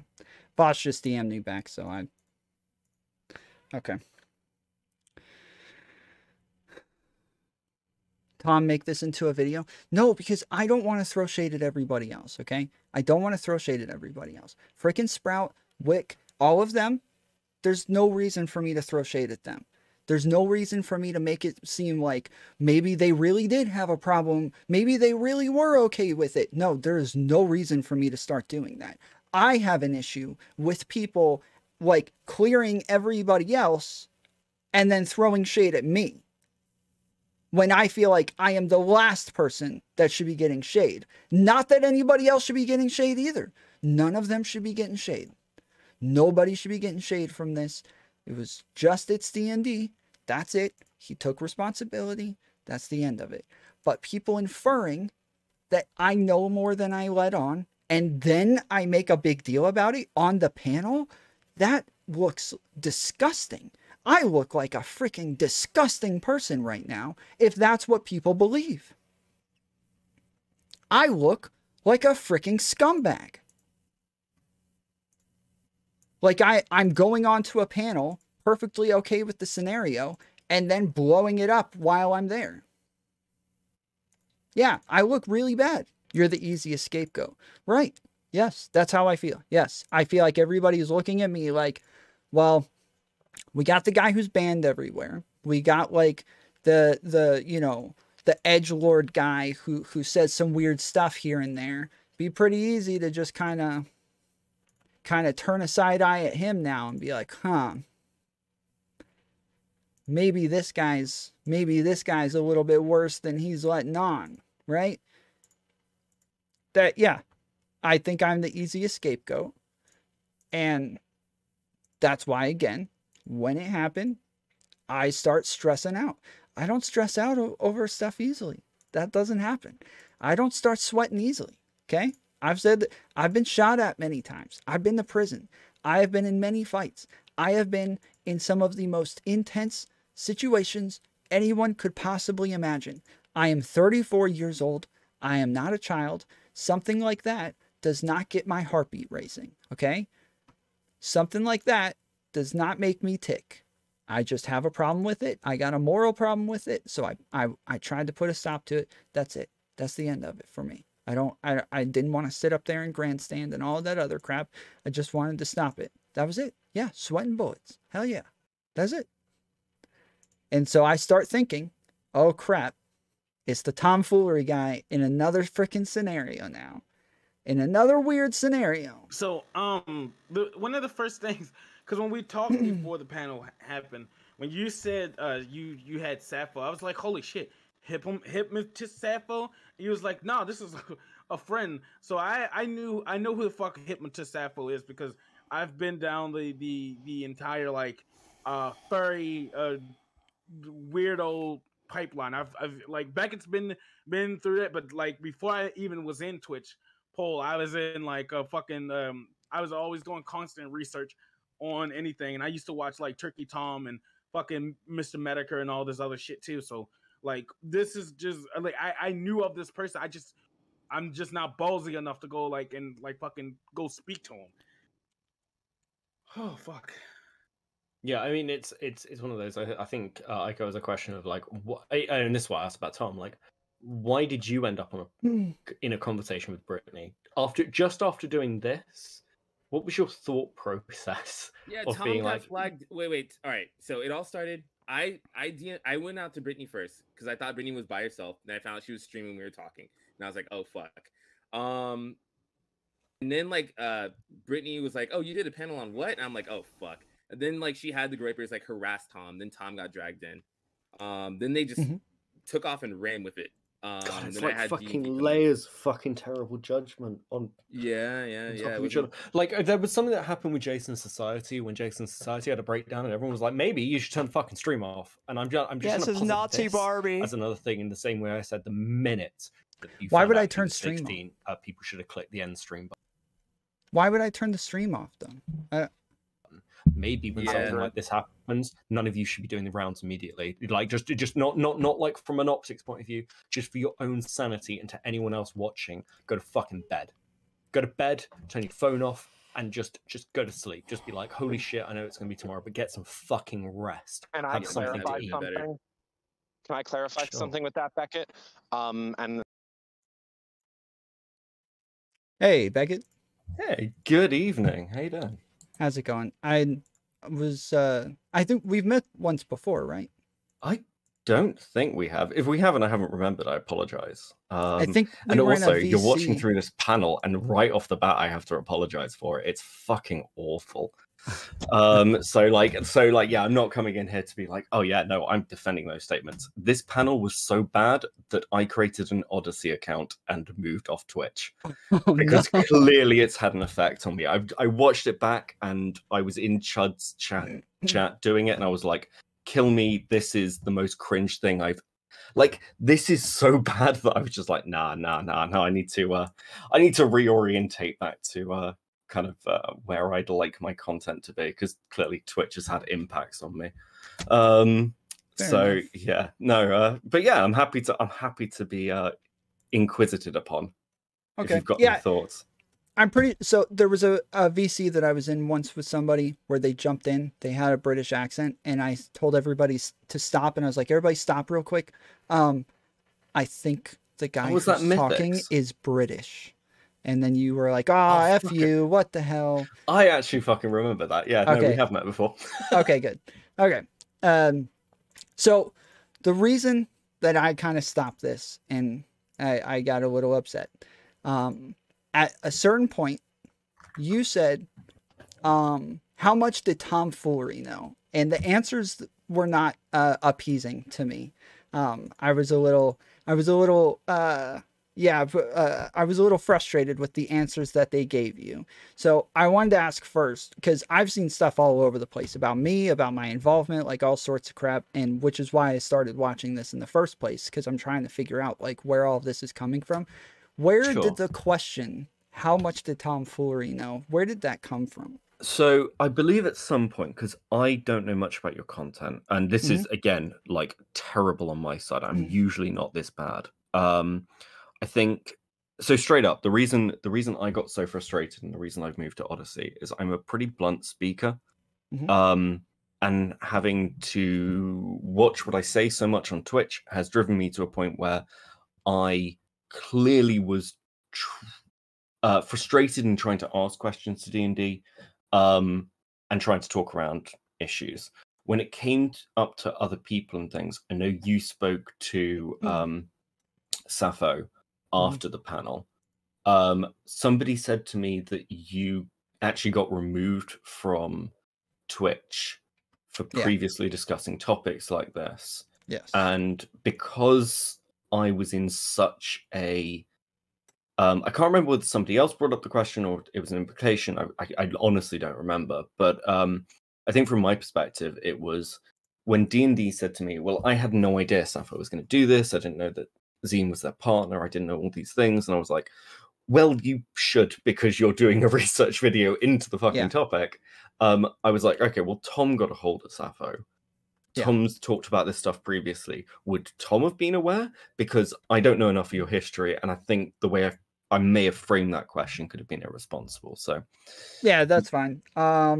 Yeah, I can tell you it's not that Sappho. Like, it becomes blatantly clear in the conversation. It is not that Sappho. And if you go listen to the conversation, I'm sure you will be convinced it is not that Sappho. It is a fan of that Sappho, and I believe they know them. So in the conversation, I've listened to some of it's Hypno Sappho. Is that the one? Yeah, Hypno Sappho is the original, and they've got very similar tones, and quite similar speech patterns. I'm happy to accept that you pick things up as well. There could be a bit of voice modulation there that would smooth things out as well. But yeah, I'd be interested as to just generally interested as to why you'd say it's not Hypno. So you are correct. Like the speech patterns are very similar. I would say the voice is different, but the soft spoken and long drawn out words are very similar. And that had me questioning it as well. But Hypno Sappho is somebody who has really thought through the bullcrap that they say. They have like a lot of positions on these things. They have like a very well thought out, like which it's still bullcrap, but they have answers if you talk to them about it. This person did not have answers. They had talking points, but they did not have answers. And very quickly, this devolved from a debate into why don't you have answers? Like very quickly. Like that's what, and then it was like an hour of why don't you have answers? If you're already in these relationships, why don't you have answers? Do you understand that this can happen, that can happen? Like it devolved into something else. Then again, I don't want to mention names, but there were a number of maps who I talked to afterwards who wanted more information because of that conversation. And we ended up talking about different helplines. We ended up talking about different like groups that they could reach out to and websites and like orgs that they could get in touch with. And I helped them get in touch with people and like with like group emails and crap like that with them. So there are people actually like in outreach now because of that panel, because of the conversations afterwards. Like a lot happened after that behind the scenes that took place that I am actually like insanely happy with and proud of. And I think a lot of good ended up coming from a horrible situation in the end. But that really convinced me that this was not Sappho. And if you listen to it, I think like it's hard to explain, but I think if you listen to it, you will be convinced as well. It's just not them. Okay. I mean, that's fine. I mean, it was such a weird situation. My reaction, as I say, was not good to it. I think I've got baggage in that area as well. I think that comes out through, I don't know how much of stuff you're watching. I think I'm pretty blatant up front that that kind of topic has an impact on me. Particularly generally with trauma and stuff. I found it very hard to disconnect from directly empathizing with Zim, and just seeing them in that position. But also, I think generally just the impact of having other streamers in my chat, the kind of circles I've been moving in recently have pushed me maybe to be like, I think I described it to somebody else as being resensitized. Yeah. Okay. So, and again, that's not where my content comes from. I know a couple of people have been like, well, this is performative. And I'm like, wow, if it was performative, I'd have even less of an issue. The fact that it's not kind of a problem. Well, I will say, so when you said something like this isn't content, I did go off for a minute and I'm like, okay, one, this is content and it's good to have this content because we should be performative about this stuff. We should be stigmatizing these sorts of things. So when something like this happens, we all make sure it is like condemned so hardcore across the board by everybody that nobody ever dreams of doing something this stupid ever again. Like, and so I made it very clear, like, if you think they're virtue signaling, if you think this is grandstanding, good. That's what they should be doing. They should be grandstanding. They should be virtue signaling. This is what we want from this. And so when they're saying this isn't content, no, this is content. We need viewers in there. We need people to see this crap. And we need to make sure that as many eyes as possible see us tearing somebody to shreds over this freaking bullcrap. So that's my take on it. You can disagree with that if you want, but no, I don't have an issue with it being performative. I can see that as a perspective. I think, yeah, I can definitely see that as a perspective. I think I come from the school of, so to give an example, I'm testing out content now that I want to do more of. I want to do more deep dives and things. So I was looking into like Randy Stair. I don't know if you know who Randy Stair is, but like he shot up his place of work and he was a YouTuber for ages, constantly trying to chase trends and things, but basically went insane. And I think that, you know, being able to like highlight that these people exist will also, you know, showing a bit of humor about it is good, but also, you know, yeah, highlighting kind of more of the fucked up shit is kind of something I've always been interested in doing, and content wise is something I've always watched, and I've got like a fair amount of knowledge of old lore. I think my problem isn't tearing into D&D. I don't think I'd change that because again, I think it was worth doing. I think it's just how long I went on, if I'm completely honest. I don't think it needed to be 10 hours of me doing it. But yeah, like I think when I say it's not content, I mean there are lots of people who want to build platforms and things, and that's absolutely fine. It genuinely isn't a concern for me. I don't. I'm a hobbyist. I have a normal job day to day. I do this for fun, and I particularly want to stay out of the drama circles because I just don't want to get involved. I know a fair amount. If it helps, I'm Stardust boyfriend as well, so I've got a fair amount of connections with random people now. But yeah, I'm just not interested in most of the modern stuff that's going on because I think it's I think we lose message and it becomes entertainment, and that's absolutely fine. It's just not the kind of stuff I want to do. And when you do a lot of drama content, you'll end up with you end up in an audience that is, you know, looking for that drama content. So it's just personally what I don't want to do. I'm not trying to police, condemn, or judge anyone else's shit because I watch it as well. But yeah, I mean, if people found that helpful, I guess that's great. I did have a couple of messages from people who'd dropped in over time or who watched who were like, it's helpful to see someone get this actually upset, and somebody else said somebody else on the panel said they didn't actually realize how upset they were until they'd spoken to me. So, you know, if it helps to clear the air there, it's good, I guess. But yeah, I mean, from my perspective, the biggest things for me that came out of that was we got the names and things, and I think that's helpful because then people can go and look into it. People who are, you know, much more experienced in that kind of shit than me, because it's not, again, something I don't do Discord investigations or any sort of pedo hunting or any stuff like that. And I got the interview, which I'm still working out what I want to do with at the moment. So I got the half-an-hour interview that D&D did with this Sappho. Cool. Well, I did also want to mention, so just so you understand, my reaction to hearing, because clips will likely come out, and I will probably put my own clips out just because. Sure. Yeah, there I continuously see, my name getting like thrown under the bus in this scenario. So let me just lay this out for you real quick so you understand. So it doesn't seem like I'm like trying to hide anything from you. So I hear you say, what was Tomfoolery's involvement? And the answer was, oh, I don't know. I think he might have known Sappho ahead of time or something like that. Okay.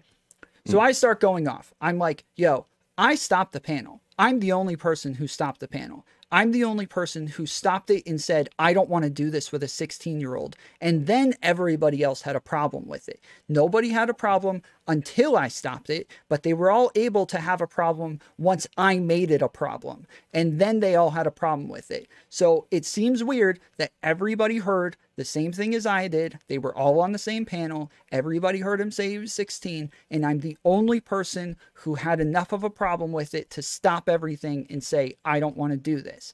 Then I said, who's the guy making the implication that I like know more than I do? Who's the British guy? And they said, this is Stardust's boyfriend. And so I said, okay, this is a little strange. I said, I don't want to make any implications or inferences, but I'm starting to connect dots where this is around a time where Stardust has a problem with this panel, and her and I get into a little bit of a tiff and a back and forth on Twitter. I still love Stardust. I got no issue with Stardust. We just had a little bit of a back and forth. That's it. But it seems a little odd that all of a sudden her boyfriend is throwing shade at me now, like kind of like under the radar, as though I know more than I let on, when I'm the one who had the problem with this in the first place. I'm the one who leaked all the DMs. I'm the one who brought them on afterwards and like interrogated them about everything. I was the one who blew everything up.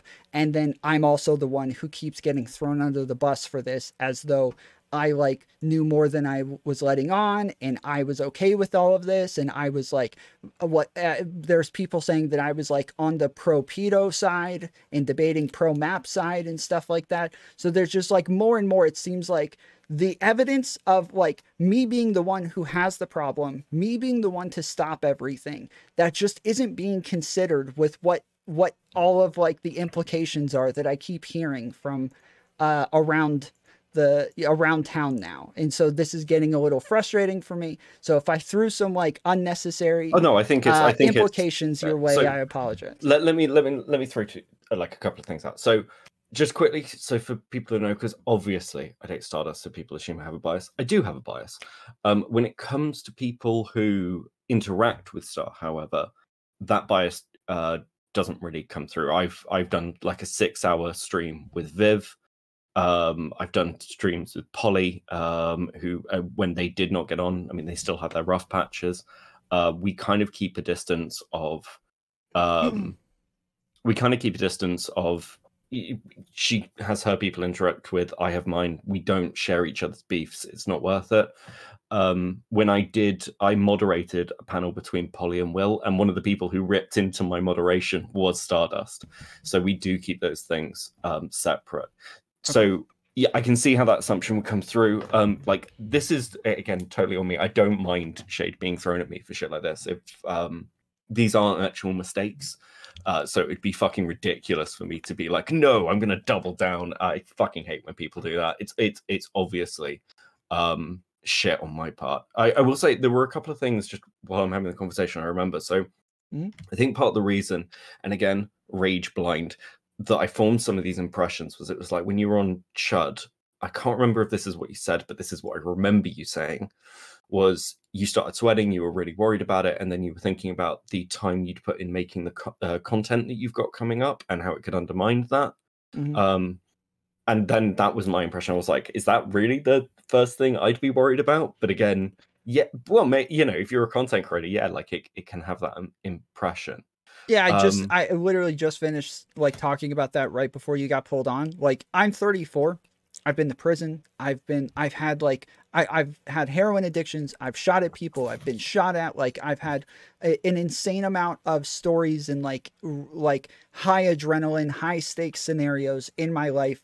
Something like that just doesn't faze me. Like, just being in an immoral situation doesn't faze me. It was just like my principles coming out to say, I don't want to do this. I don't want to be part of this. I don't want to have anything to do with a minor being around maps. Now, finding out later, especially, that these two were dating before the panel and then dating after the panel, I didn't feel like there was really damage done by the panel. So overall, it didn't matter all that much.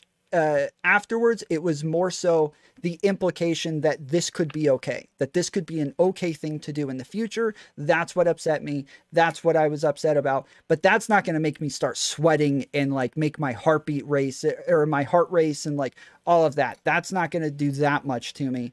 But putting hundreds of hours in, I don't know if you've seen, I just came out with like a 2-hour long video essay that I put hundreds of hours into this thing. Like, I've been working my butt off. I just quit my job. Like, so that was like a very important piece of work for me. I can definitely see that. And again, it's, you know, me not knowing context and things and me jumping to conclusions in certain ways. I think I was also, I don't watch a lot of panel content on stream. I know a lot of people do. I don't like doing it. I actually find it really really boring.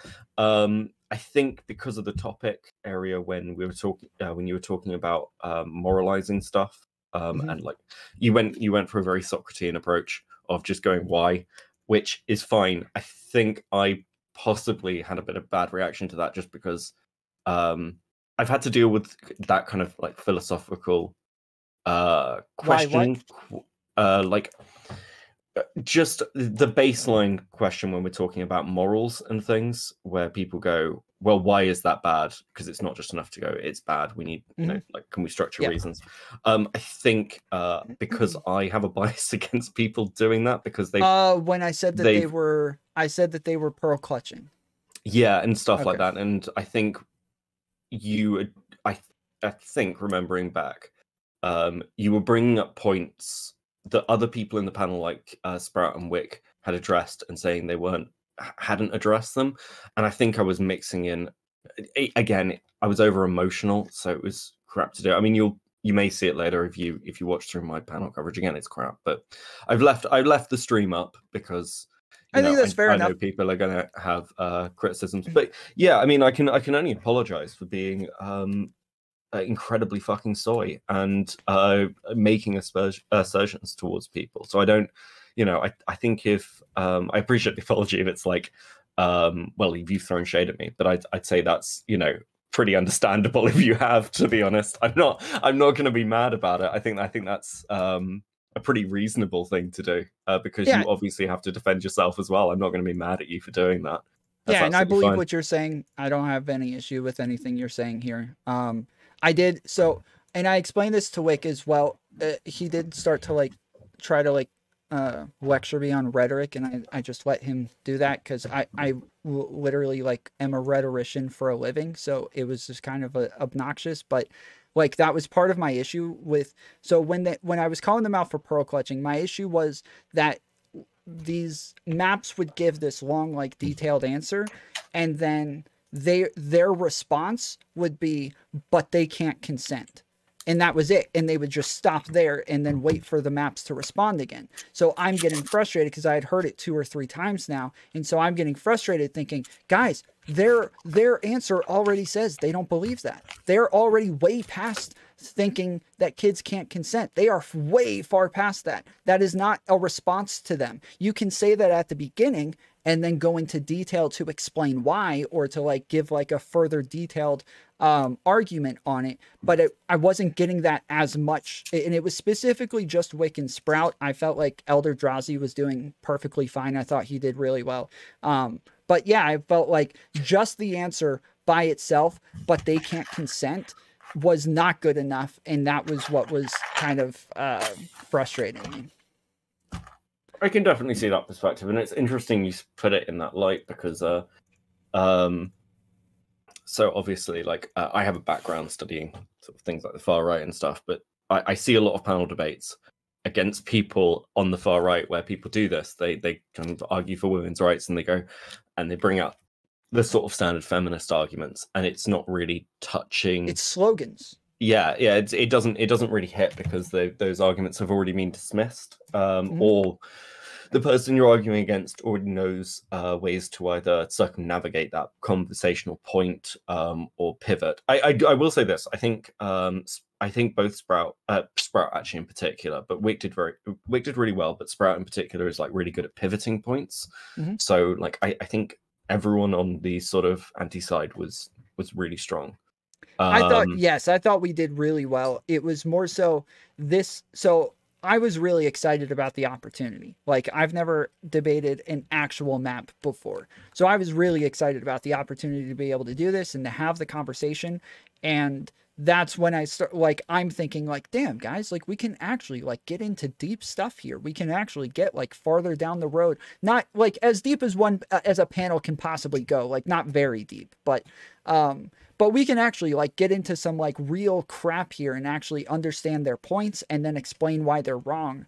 And yeah, I felt like anybody who feels like the map side is being convincing whatsoever, they're not going to hear the words, but they can't consent and be like, oh, true, I didn't think about that. Like, yeah, they're not going to do that. That's not going to happen. That's never going to be good enough. It's just a slogan. It's just like, you know, something you say. It's not a detailed argument. It is rhetorically efficient in, like, if that's just the beginning of your argument, but it's not rhetorically efficient as an entire argument. So, yeah.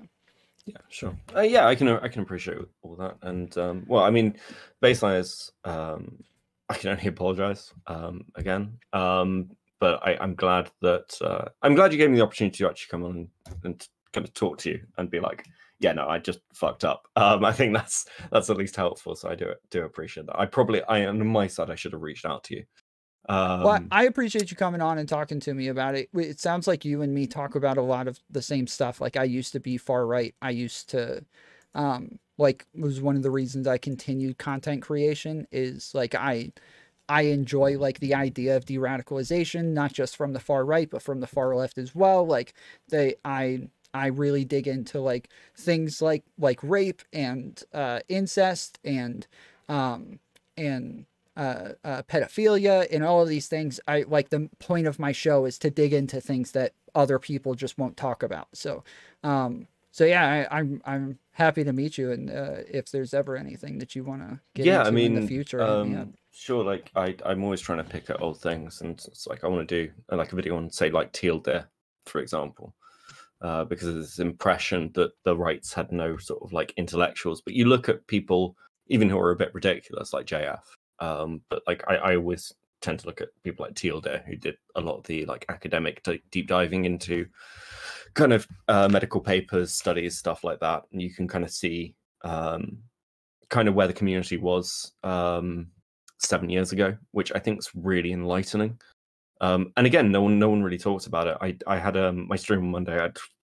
Again, it's finding its feet, so there's definitely issues with it, and I need to balance what I want to cover with how I'm covering it. But it's stuff like most people will have only ever heard of like Encyclopedia Dramatica through the grapevine, but actually looking, I think, at Encyclopedia Dramatica is kind of an interesting experience to just see this sort of really memey stuff on the right, where stuff was previously, and like what sections of the old internet were like as well. Same with 4chan, same with KF. So I want to dig more into that, and I think Twitch was just. I'll still stream on Twitch occasionally, maybe a couple of times a week, but generally speaking, I think I just want to move to where I'm not constantly worried about bringing something up or saying the wrong thing, and there's this real fucking culture of just reporting each other for shit, and I just don't. It's just not worth it. I feel like Twitch poll is very left dominated, and somehow everyone's at each other's throats anyway. It just seems a bit fucking insane. So yeah, no, but look, I'll leave you to it.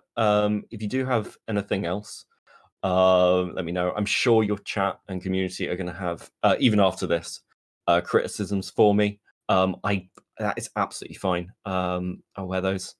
I have no problem with that at all. When you fuck up, I think the best thing to do is just admit it and make changes. But yeah, I appreciate it. So have a good night. Awesome, man. Appreciate you coming on. Have a good night. That is. Just as a quick virtue signal, okay? I would like this to stand as another example. Same with It's D&D, same with talking to the maps, same with all of these things. If I was just here, just for clout sharking, just for content, just for that and that alone, I would be going hard on all these people. I would be freaking going in on them. I would be shoving my fist so far up their butt, I would rip their hearts out and put it up through their throat and grab it with my other hand, okay?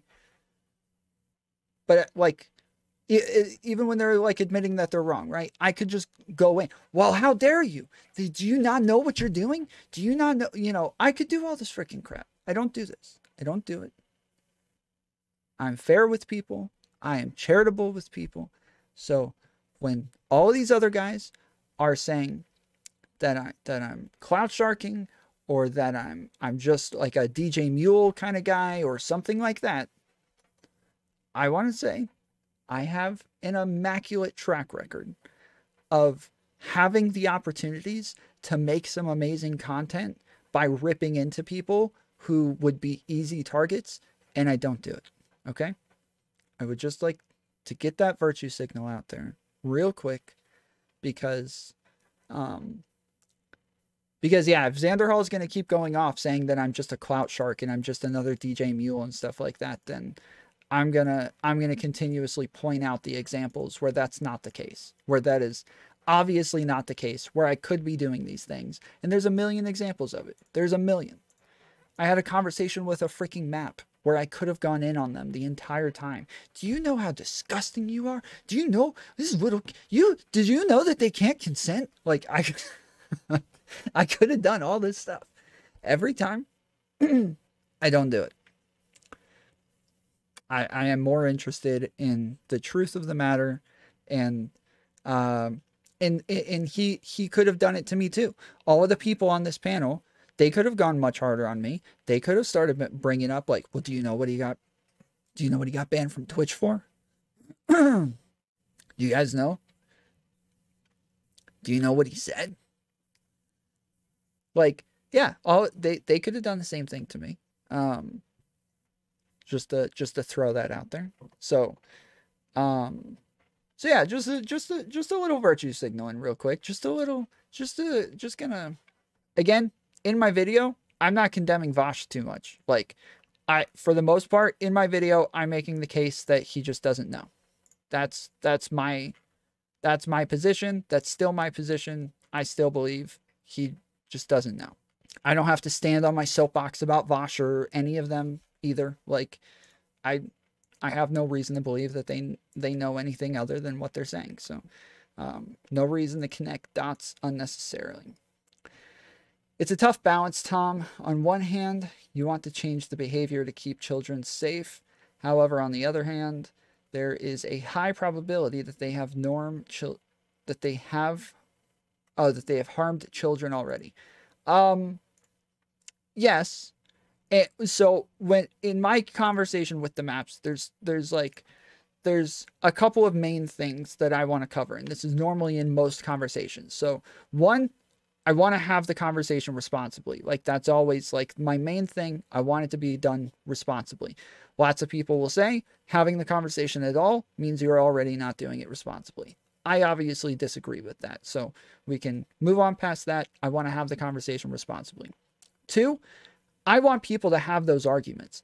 If people are having a conversation with somebody and they're like, yeah, but like where someone's like, yeah, but kids can't consent. And they're like, yeah, but why? They're like, what do you mean why? Well, they just can't. They're just everybody knows that. Everybody knows they can't consent. They're like, yeah, but why though? Like, why can't they consent, right? Like, did you ever think about that? Like, why do we say that? Is it like, do they not have brains? Like, or Or don't 16-year-olds have sex with each other? Like, why do we say that? 16-year-olds consent to have sex with each other all the time, right? 16-year-old can have sex with another 16-year-old, right? We're okay with them consenting. So why do we say they can't consent, right? Like, but all of a sudden you're put in a spot where you're like, wait,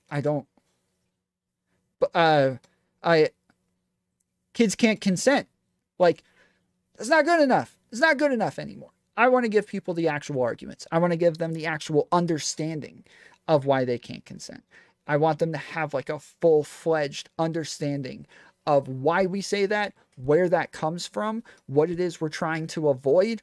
Somebody says, well, doesn't it cause like trauma, right? Well, did you know I met a 16-year-old who had sex with a 50-year-old and they didn't have trauma ever from it. They said they liked it, actually. What about that? They're like, oh, I don't know. I don't know. I don't know what to say to that. Well, I do. I know what to say to that. Maybe most people know what to say to that. Maybe a lot of people know these things, but I don't think everybody does. I want to arm people with the actual arguments and with the actual understanding. I personally enjoy it just as an intellectual exercise. I enjoy just understanding things. That's why I read books.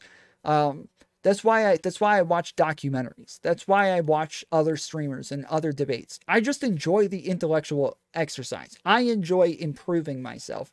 It has been ever since going from like a horrible heroin addict, getting chased around by the cops and them trying to like charge me with racketeering, and all of my friends having to leave the state. I got all of my other friends and girlfriends hooked on heroin too. Like, all of the horrible things that I have done in my life, I picked a time when I said, I'm going to start improving. Like, I'm just going to start improving. I'm going to start fixing things. Like, I'm going to start fixing things about myself. I'm going to find all the problems and I'm going to change them.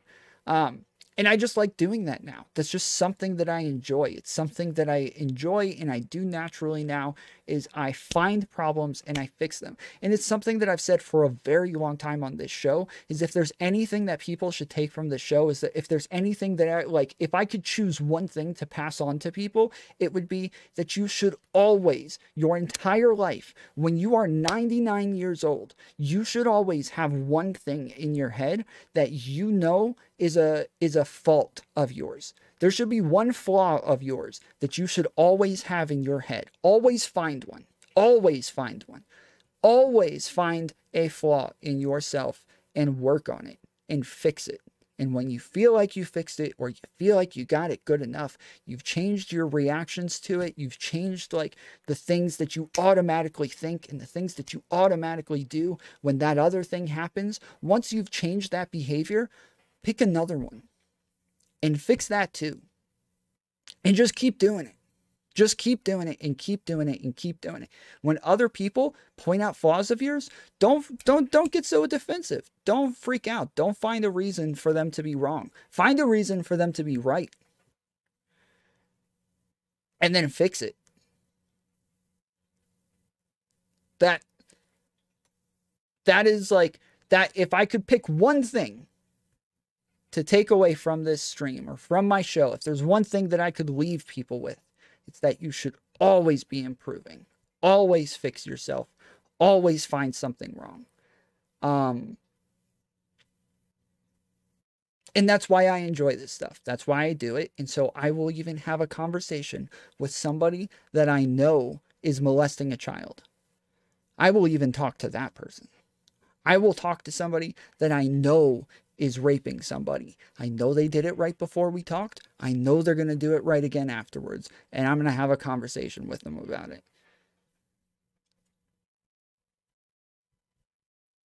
Because if there's other people out there who are looking for improvement, or even the person that I'm talking to, if I could just make like the smallest change to help them, or they could make the smallest change to help me, that is huge. I had so many arguments with people when I was in the Twitch politics server, where we would be in VCs and they would say stuff to me like, Tom, you know you're not really changing people's lives though, right? You know you're not really affecting people. And I would tell them, I'm not here to change the world. I'm here to change one person. and that's myself. And if other people want to come along for the journey, that would be awesome. If other people want to join me and they want to do this stuff too, that would be dope, dude. That would be sick. And I'll take them along. They can all come. We can all enjoy this together. We can figure this stuff out, and we can think about things, and we can send each other articles, and we can have debates in Discord, and we can call people out and figure out what we're doing right and what we're doing wrong. That in and of itself is good enough for me. I don't have to change the world. I don't have to know that everybody agrees with me now, or that I had a debate with a Nazi and now their entire audience thinks I'm right and they're no longer Nazis. I don't have to do that. Maybe I can just plant a little seed that makes them question one thing. Because when I was far right, that's all it took for me. I just the tiniest little thing made me question one little thing. And I questioned everything afterwards. I questioned everything I had ever heard, that I had ever seen, and I changed everything that I thought about politics and about philosophy and about morality. So yeah, that's what I'm doing. If you don't understand and you think, man, Tom's an edgelord, Tom does some freaking crazy stuff up here. Tom's wild, man. He's out there. Hell yeah, dude. We're living on the edge over here. We're gonna keep pushing it. We're gonna keep taking it to the edge. Or maybe you'll find out they're right about something. That's possible. I've said this a million times though. Most of the far right people, especially like cozy people or groypers, most of them are very young. Most of the alt-right was also very, very young. There's a reason for that, because most people grow out of that. They might just become a regular normie Republican conservative, or they might move over to be a lib, or most of the time, you stop being far right, you become far left, unfortunately. So yeah, there's a possibility that I could learn things from them, and I have, in small amounts, for sure. But for the most part, it's normally this stuff comes with age, it comes with wisdom, it comes with understanding. People who used to be far right don't leave the far right and then realize, oh crap, I got it right the first time, and go back. I don't think you could find me one person who's ever done that. Not one. Because it just doesn't happen. Once you realize, once your eyes are open to what's happening on the far right and what you were convinced of and how everything really works, as soon as your eyes open up, that's it. You can never go back. You're it all becomes blatantly obvious. I say that, but I might be wrong about that, because yeah, then you look at the DJ Mule types and the Bad Bunny types and people like that, and you think, yeah, they didn't figure anything out. Their eyes didn't get opened up to anything. They didn't have some awakening to something, real and objective. That didn't happen with them. They just moved to something else. Something else just as weird, just as crazy. It's just something else. It's more of the same. That speech is probably why I stuck around here so long. Whether I think you're right or wrong, you've pretty much taken on every topic that came your way with full effort. Yeah, I mean, I can't think of anything that I wouldn't talk about. That is true. It is a cost-effective way to potentially make... Here, let me pull it over here. Potentially make some change. I just feel the issue runs deeper. The fact that people become maps for different reasons, abused as a child, groomed. Well, I mean, people become maps normally because of some sort of mental deficiency. Like pedophiles, actual pedophiles who like prepubescent children, they have a mental illness. It's a diagnosable illness. They weren't convinced into that position. It's more so when I'm talking about these things, I'm talking about the social norms. If all of a sudden you can make a convincing argument for why it's okay to be with a little kid, now you are starting to change the social norms. Now you're going to start to affect other people as well. If they don't understand already, they are not already armed with the information. If they're not already armed with the information, then they're more susceptible to starting to repeat those sorts of things and saying, yeah, well, maybe 15-year-olds can consent, Somebody asked me that the other day, and I thought, yeah, that's a good point. Maybe they can, right? These start to change the social norms. It's not like every country doesn't have the same social norms as the United States. If you guys saw my debate with Smugbug the other day, where we talked about the Balenciaga issue, and he didn't understand why it's wrong for a bear to be wearing BDSM clothes, he lives in another country. They have different social norms over there. Maybe it's not all that weird over there. Maybe it's different for them. But I like America. I like what we have here. I like our social norms. I like where we draw these lines. I think we have good lines here. I think we have them in the right places. And I want to protect that. I want that to be something that we protect, and we have to have strong arguments for it. We have to have good rationale for why that's the case. Why we want to keep it that way. Because we're breaking down social norms at a pretty fast pace right now, and we're tearing a lot of them down. If they don't make sense, if they don't have good arguments for them, we're tearing them down pretty quickly and throwing them away. And there are some that I would like to keep. There's a lot that I would like to keep, and that I think actually work out really well. And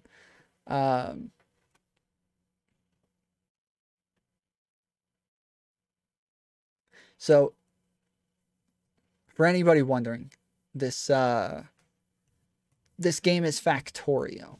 I am the #1 Factorio player on YouTube.